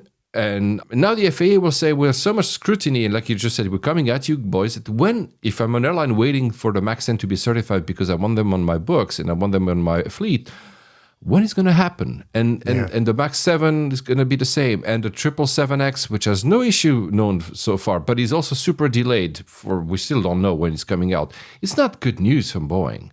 No. And I love Boeing, man. It's not. I do too. I mean, I got my freaking sticker magnet behind me, but and I've always been such a fanboy, but this is generational failure. And what I keep thinking is, what's next? What's the next? They're not taking these whistleblowers seriously that have been coming, and now that this has happened, we've been telling you about this. Yeah. We've been telling you about this for years, and you're not listening.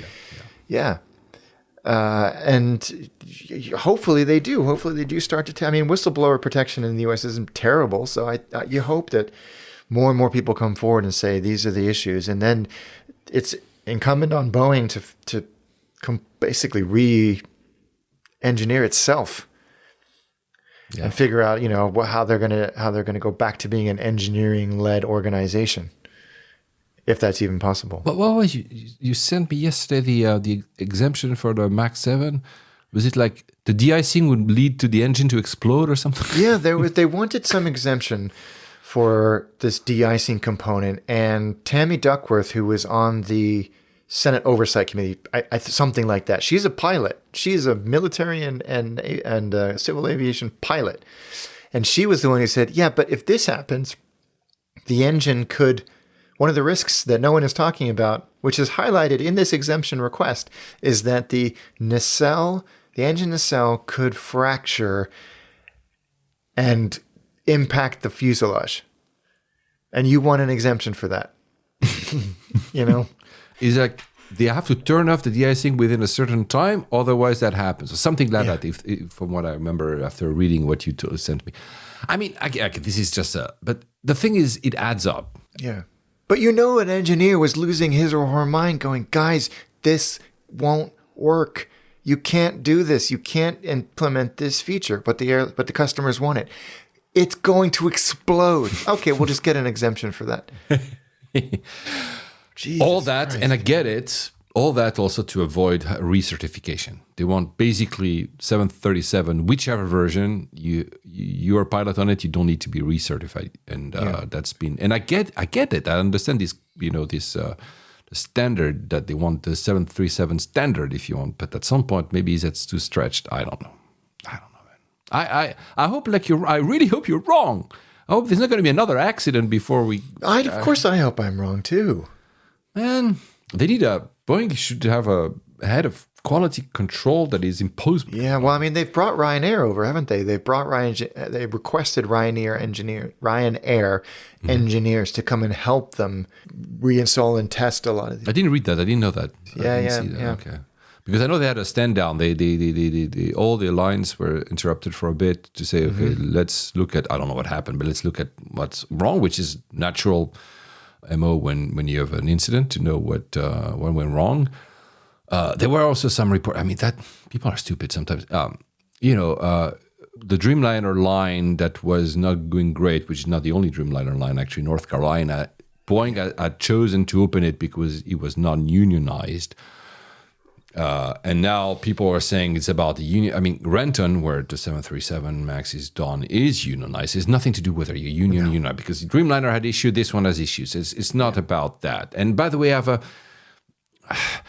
I don't have anything. I know that sometimes unions can become a little bit bloated and a little bit sclerotic, but also unions. I mean, if you're a guy against like a big company, especially like Boeing, the way they seem to be treating some of their engineers, you want to have a little bit of pushback as a group, So especially as whistleblowers too. Yeah, so it's come on. I don't know. And by the way, we should have said that So, of course, United and Alaska, which are the two in the U.S. that were impacted, have grounded their fleet. But I think internationally there was Turkish had a few, and maybe Copa, if I'm not mistaken. Yeah, it was Copa.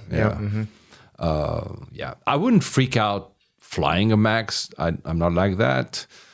But I would still have like a double check when I'm, it's stupid, but it's like, No, thanks. Yeah. I mean, like if that had happened somewhere over the Pacific on a flight from Hawaii. Yeah, man. That's it. Good piloting skills, though. Great piloting, great crewing. Yeah, she was. Got to give them credit. It's not their fault. Ah, man. Okay. Did that happen to you when you were going to RAK Airport? RAK. It did not, mercifully, and I hope it never does. It does not sound fun at all. No, yes, I did. I went. The provenance of this trip is an interesting one. Well, actually, it's not that interesting, but I noticed that I was quickly approaching the end of my tier point year with BA. And were you close to renew something? Yeah, I was reasonably close to renewing silver. Okay. And I just thought, the value I get from that is actually pretty significant. And I thought, what would I pay per year to access those lounges, and how much would I save in baggage fees in a year, and seat selection fees and all of that over the course of a year? It's a pretty significant amount of money. So I thought, well, why don't I just take a flight that's a fraction of that number to just bump me up? So essentially it was a tier point run, which I haven't done in a long time because I've never needed to, but I've again, as we've said ad nauseum on this podcast, at least from my perspective, I've been a little bit of an airline floozy. I've been all over the place just because I want to experience new things, and I'm sick of being loyal to a single alliance. But I went. There was one website. I think it was 1 mile at a time that have a really good chart of how many tier points you earn for each cabin and each destination. It's surprisingly hard to find. It's very good. Yeah. Super useful. And they're like the only website that do it, because you don't want to go through and go, are you sure it's not head for points? It's head for points. You're right. Yeah. You're right. It was head for points. Sorry, guys. 100% head for points. Either way, this information is not easy to come by, surprisingly. And I didn't want to go through, what about London to here? What about London to here? What about London to here? What about London to here? So there is a class of regional business class that accrues 80 tier points. Yes. For a business class leg. Most regional within Europe and North Africa and Greece, and basically not overseas, if for want of a better word, is 40 tier points. And then everything international on a wide body is 90 tier points per segment. But there's this cluster of destinations where it's 80 points. And they were, for example, Athens was one of them, and Helsinki, and lots of Greece, and some places in Istanbul North probably as well. Istanbul, yeah, I think it was too. So I plugged all of those into Google Flights because you can do 6 or 7 destinations at a time. Mm-hmm. And somewhere just in like Helsinki was like 800 quid. No, but and remember that BA were still in their January sale, which is actually proven to be quite a good sale. And there was this fare to Marrakesh that popped up, and it was very, very, very good value. I think like maybe 120 quid. Oh, wow. To get from London to Marrakesh in business class. That's nice. Yeah, and I thought, okay, well, I would absolutely pay that in 1 year to get all of the benefits that I get from being silver on BA. And I looked, and accommodation in January in Marrakesh, it was unbelievably cheap. You could stay in a beautiful riad in the Medina for like £70 a night, £60 a night. And I wanted to go away for like 24 hours because it had been like a hectic holiday period. I wanted to get some work done. And I also wanted to scope it out for an attaché episode. And I also wanted that while I was there to do a little bit of filming myself. So I booked this flight, economy there, business back. And that would have been the 120 points that I needed to renew. Yeah. Okay. So I booked it all. It was a really good price. And I got my email confirmation that said, you will earn 90 points for this. And I was like, what? You effing what? It's supposed to be 120 points, BA. I used your stupid calculator, BA, to even show me. No, for some weird fare issuing reason, the economy fare was some super turbo discount fare that earns less. But it didn't say that on the booking page where it shows you're going to earn X. Because you're silver, you're going to earn X points and X. No, it was wrong. So for 40 quid, I could upgrade myself to business class. Problem solved. But I was pissed off that I had to do that because it said right there as you're about to press the button to pay, you're going to earn this and you're going to earn this. But anyway, it was fine. It was out of Gatwick, which is interesting for a few reasons. The first is that that lounge, I can't remember if I've mentioned it. I don't think I have.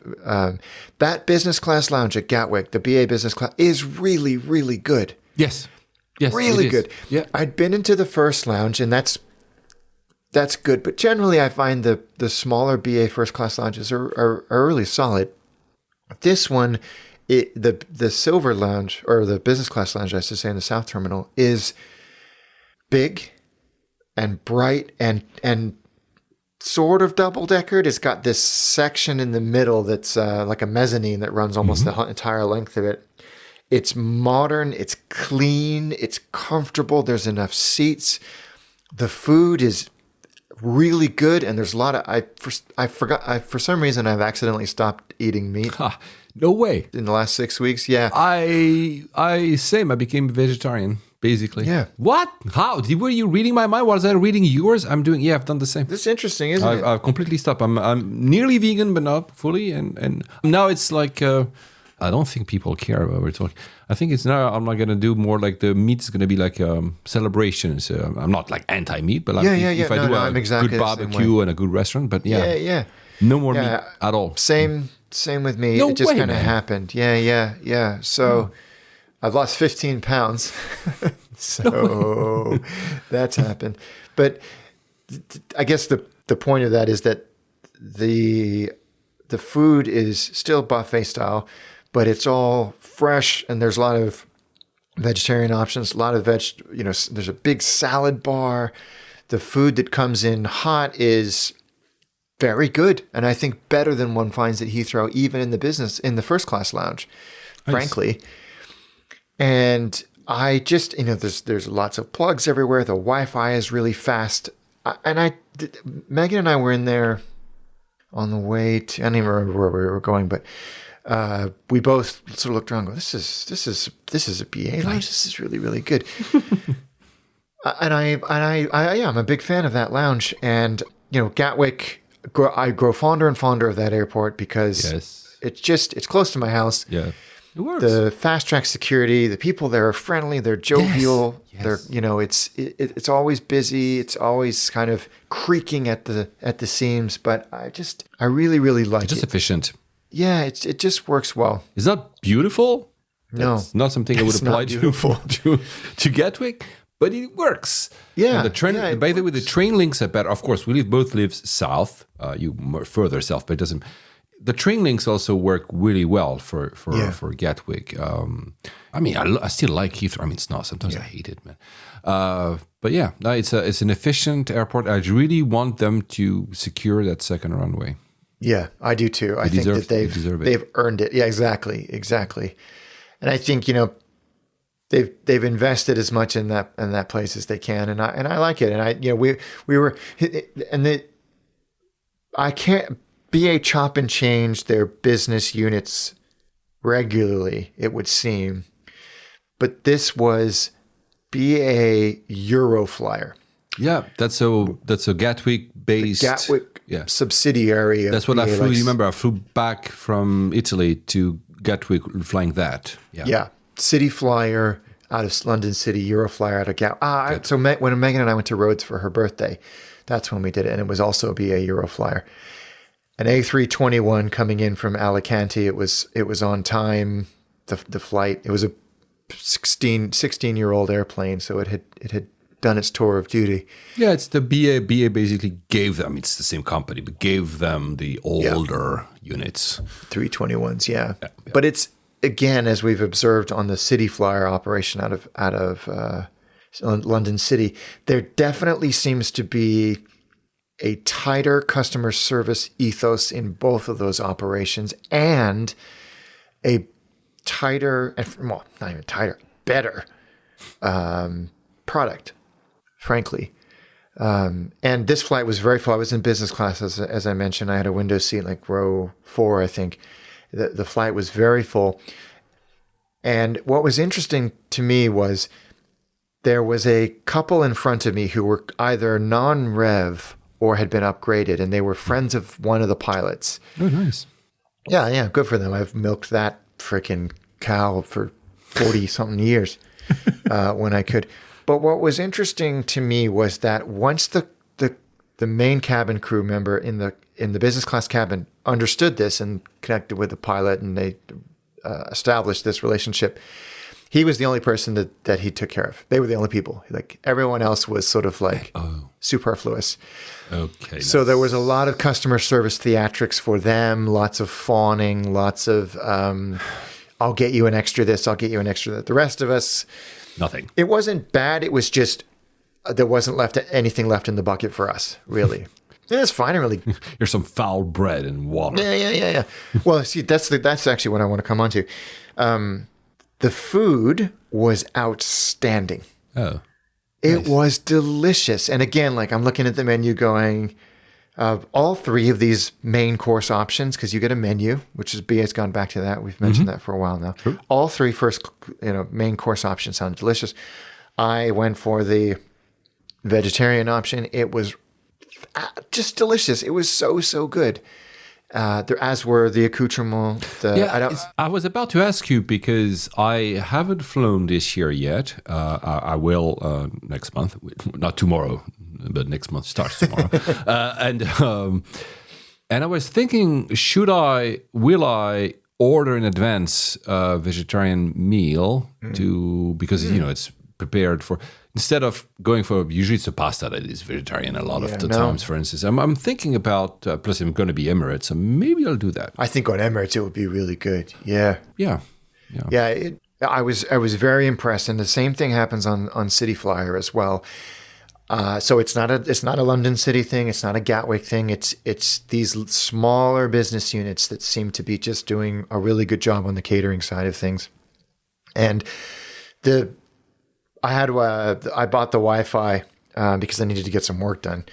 And I'd forgotten that as soon as you get within 300 or 400 miles of the Mediterranean coast, basically shuts off, because there's a there's a boundary. You can even see it when you go onto the portal to buy the Wi-Fi. Okay. They show this map of this is where it's going to be consistent, this is where it might be choppy, and this is where it doesn't exist, and it's sort of halfway across the Mediterranean. In reality, it's northern Spain, really.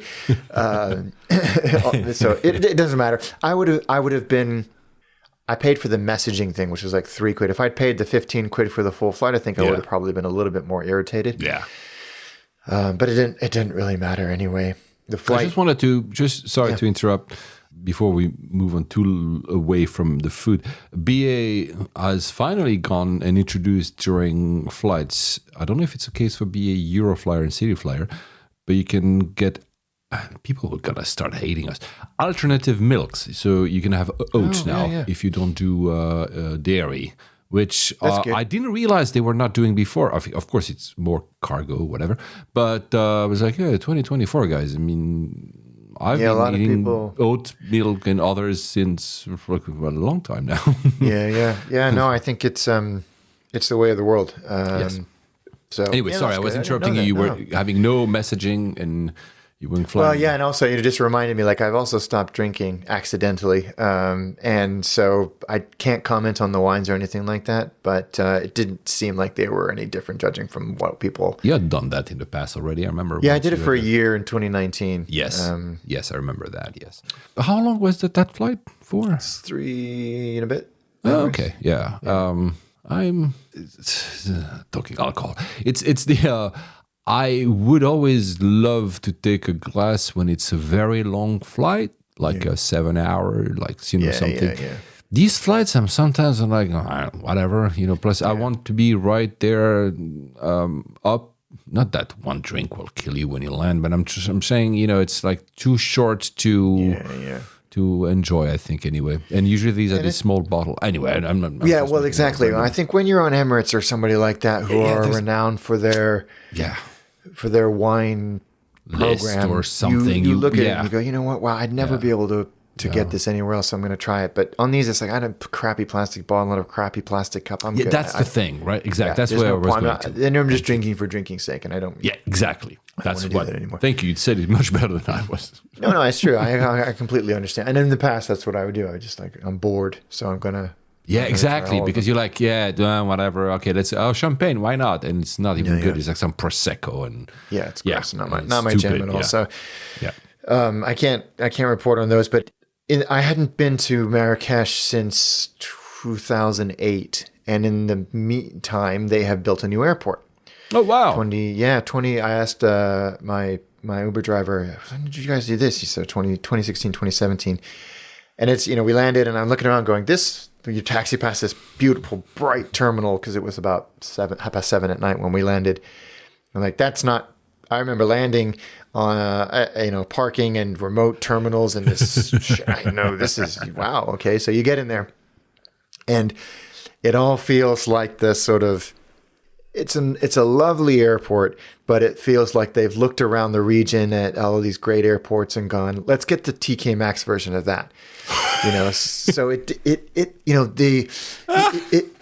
immigration, it feels like a little mini Dubai, except kind of crappy, And the immigration line was really, really big. You need quite a lot of countries need visas, and so I'm waiting. It actually didn't take. It wasn't. I've never been. Do you need a visa? No, Americans, Swiss, Brits don't need visa. And there's like a list of 30-something countries that don't have visas. But a lot of people who are either transiting or coming, further into Africa did. And this gave me time to sort out my eSIM and get all that working. And then remembering Cobus actually was the one who reminded me that Marrakesh has a closed currency, or Morocco has a closed currency, so you cannot acquire the currency outside of the country, nor can you bring it out. It's like, I need to solve that problem too. And I noticed that a lot of people were getting scrutiny. They were getting some reasonable questions from the immigration people, like, where are you staying? How long are you here? What are your plans? Let me see your return flight. And I'm like, they're going to ask me, how long are you here? I'm like, a day. Why? Because I gave you. Yeah, pretty much. Like, how am I going to explain to this guy that I'm a freaking dork? And so eventually I have the story in my head. Basically, how do I explain this in very simple terms? Takes my passport, flicks through it, stamps my passport, hands it back to me, doesn't even look at me. I'm like, okay, I liked my story. Exactly.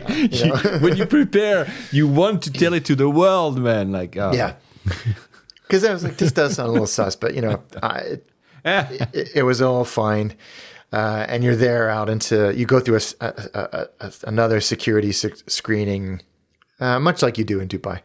You throw your bags on and they're just they're having a quick peek, and you're out into the terminal. My driver was waiting for me. It's like 20 minutes into Marrakesh, into the Medina where I was staying, in a lovely, beautiful Riyadh. And I just spent the time there filming and doing some work and wandering around in the morning. And then my flight back was later the following day at about 6 o'clock in the evening, early evening. Mm-hmm. And again, like it's much like the rest of the region. In Mina, you scan your bags to go into the airport. Yeah. But what's interesting is it's also one of those airports where there's no mobile boarding pass at all. Yeah. Okay. And it's slightly antiquated. And I think I sent you a screenshot. It completely breaks BAIT. Oh yeah. You just showed me. null everywhere. And it doesn't actually say you can't use your mobile boarding pass at Marrakesh Airport. You need to go to the check-in desk and get a physical one. There's no other way to do it. It just goes, here it is, errors all over the screen, crashes the app, and then... Very apt for BA. So it's not a great experience, yeah. And there's no, and they're handled by a third party who were surly but efficient and gave me my boarding pass and pointed way down to the other end of the massive concourse and said, the gates are over there. That's like, you've got all of these check-in desks, but the actual entry to security and the gates is clear on the other side of the terminal, which is kind of weird. But I had priority or fast track security. Mm-hmm. So you walk past the main security around the corner to a whole different section.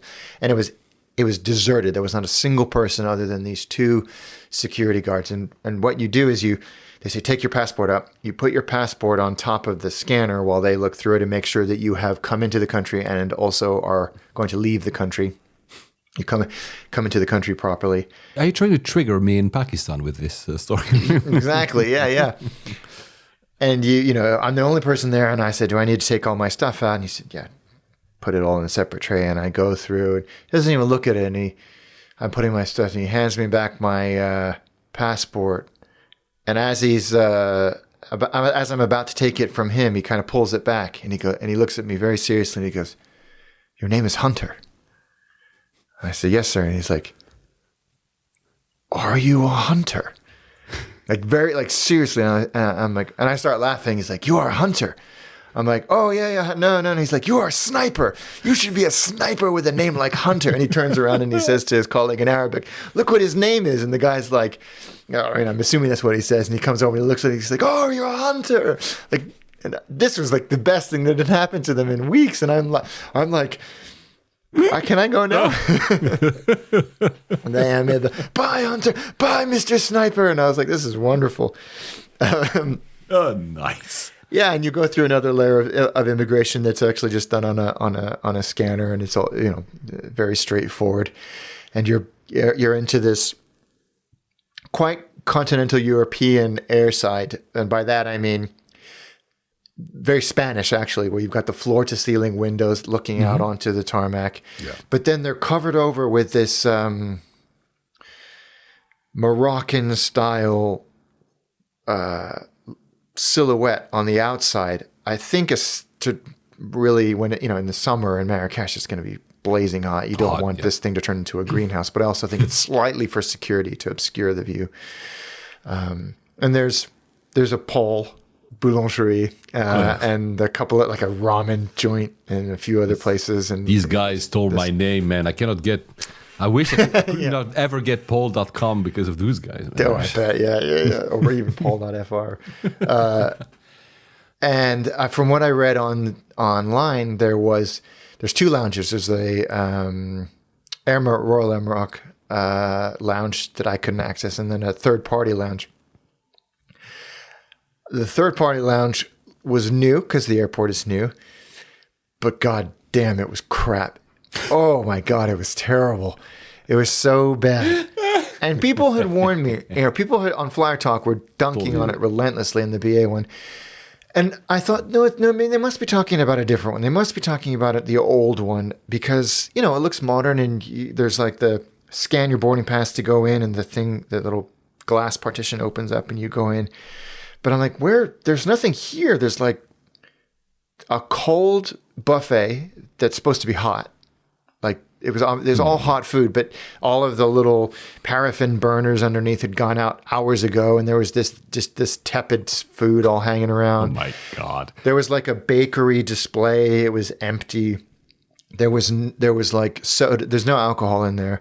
There was warm cans of soda, these beat up chairs, and these kind of like cubicles, individual cubicles with TVs in them that didn't work, and these beat up. How is that new then? I mean, you sure? I mean, it just hasn't been. I mean, it's the guy said, it's been open for 6 or 7 years, and I don't think anybody's done anything to it since. So no staff ever entered this. The food has been laying there for 7 years now without heat.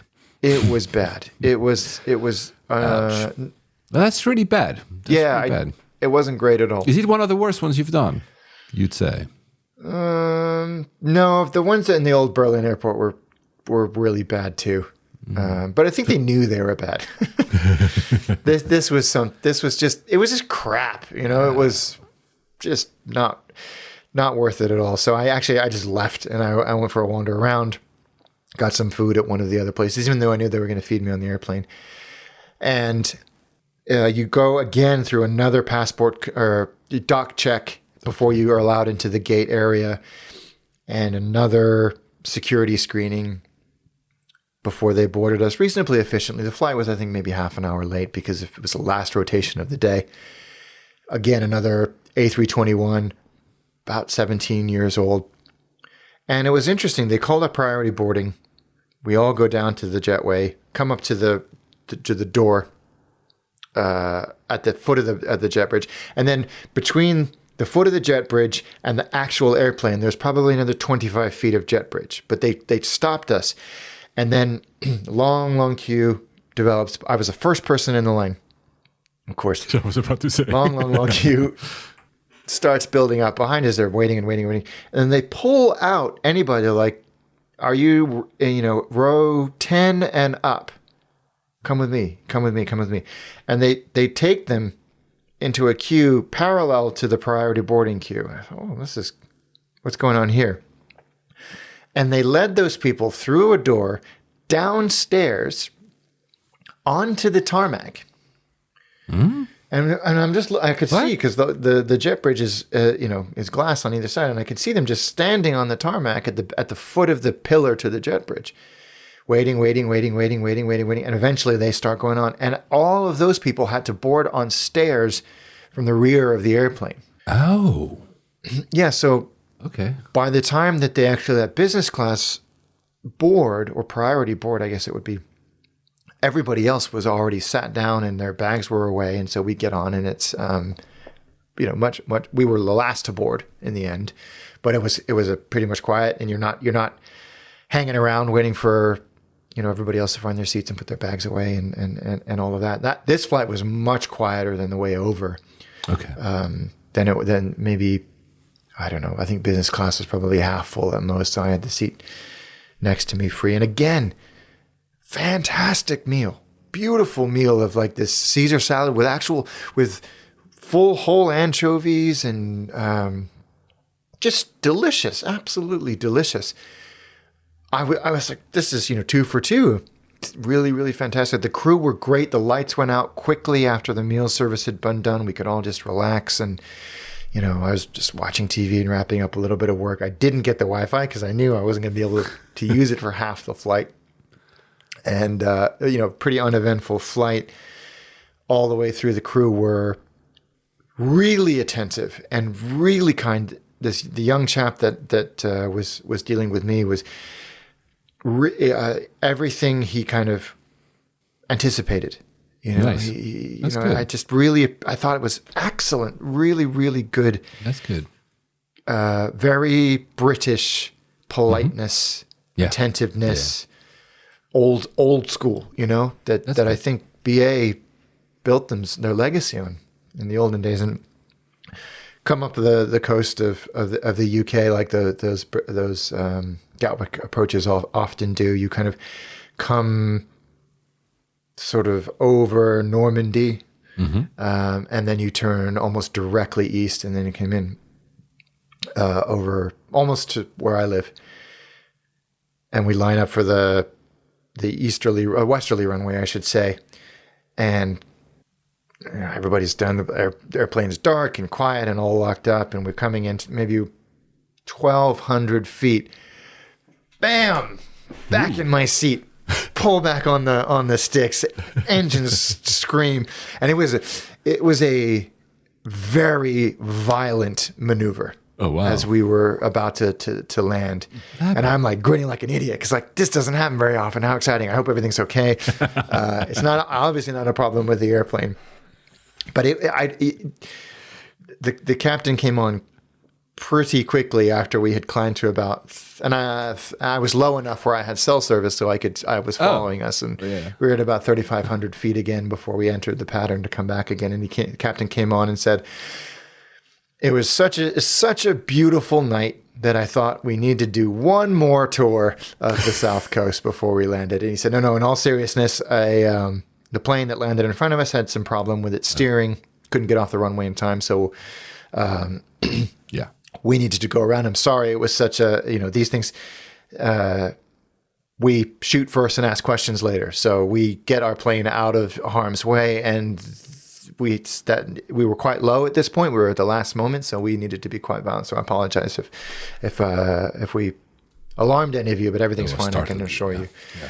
But Greg and I, when we were landing in Medellin, we did a go around, and that was at a much higher altitude.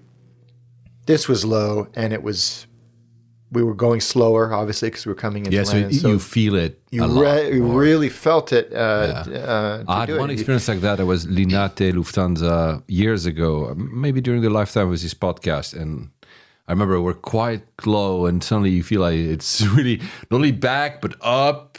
So you feel like, oh wow, what's going on? Yeah, it's very sudden, obviously. So you don't expect it at all. Yeah, it's quite. But I'm like you. I'm grinning like, yes. It's very exciting. Yes. It's very exciting feeling to do, because you don't feel that kind of force in an airliner ever.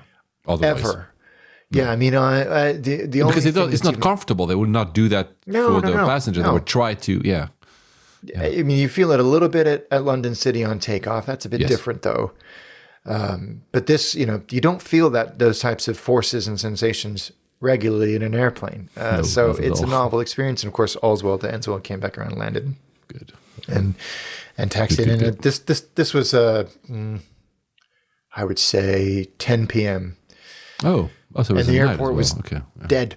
Absolutely dead. Walking through immigration, there was not no one in immigration at all. Despite that, Gatwick's a busy friggin' airport, and there's a lot of movements, especially at that time of night. But they must have all been mostly at the North Terminal. So I was through immigration in no time. The machine decided that I was worthy and let me in, and I was on my merry way. But it was good. I was totally expecting the machine to say, "Is your name Hunter?" Yeah, exactly. Hunter? You're a sniper. You're a sniper. That's what I miss about people, all these machines. I do agree. I do agree. The banter. Yeah. But it was good. I mean, BA Euroflyer. I think I'm going to New York next month, and I'm flying out of Gatwick, which is not obviously Euroflyer because it's going to New York. But I don't know. I didn't get the memo. I haven't flown long haul out of Gatwick on BA in a long, long time. I need to go back through my flighty record and see when that last was. Is it BA you're going to fly from Gatwick? BA JFK, yeah. Oh, wow. The timing's just worked out. Greg and I it's fine. It's just that I hadn't realized they had restarted long-haul routes from Gatwick. They do a lot of Caribbean stuff out of Gatwick. But that's more leisure. Yeah, That's so why New York this- is kind of, people go for leisure, but it's more business type of route. The JetBlue flight was the same price, but the timing didn't work out for me. So And you want your Avios anyway, and your mile. Well, no, you know what's yeah. interesting, though, if He the says timing that. was- He's going back to his old 2019 habits, right? no, I've got a year to figure that out now that I've done this bloody thing. But a successful trip. Nice. And BA were, despite their IT issues, the Euroflyer, it was a good experience. It was a good experience. Good. Nice. So I know, and that lounge is good. So I think end to end, it was a The lounge in Gatwick, not the one on not the one in Marrakesh. I could do without that. Marrakesh. Yeah. But I'm excited. I think we're going to get back to Marrakesh To do an episode. in the next Yeah. Yeah, it's nice. I've never been, so I've never been to Morocco. So it's one part of the world that I'm very unknowledgeable about. Well, one day it's one of again, I know it's unfair, but it's one of the things. It's not that far, so I'll go eventually, and I still prioritize parts of the world a bit further down. Yeah, But, same. So you just told us your next flight, New York, probably. Yep, New York is the next one for sure. And so you tell us about that. For me, Dubai, my usual February Dubai trip is gonna be. It's gonna be nice. Obviously, it's there's the rant will come up after after I do that. Maybe in March I'll do the rant about Emirates, which turned out. Yeah, I mean, I'll see. I'm undecided, but it might be the end of my relationship with Emirates. No, I'm exaggerating a bit. Just saying that probably simply because I travel less, I'm gonna lose gold this year with them. After 14 years, man. Wow. Yeah. And they don't offer you like a lifetime one after 10, because, Lufthansa, so I did 8 years, I think, in a row. At 10, I think it's lifetime, so I missed out for not long. And BA, I'm the same. I'm losing it this year. And I think I've done 8 years as well. Wow. I think at 10 they start giving you a possibility. I don't know how. I don't remember what BA does. Anyway, so Dubai is gonna be nice, and we might record. I mean, we'll discuss this off the podcast. We'll see. Let's put a new. Where's the music here? Yes. So.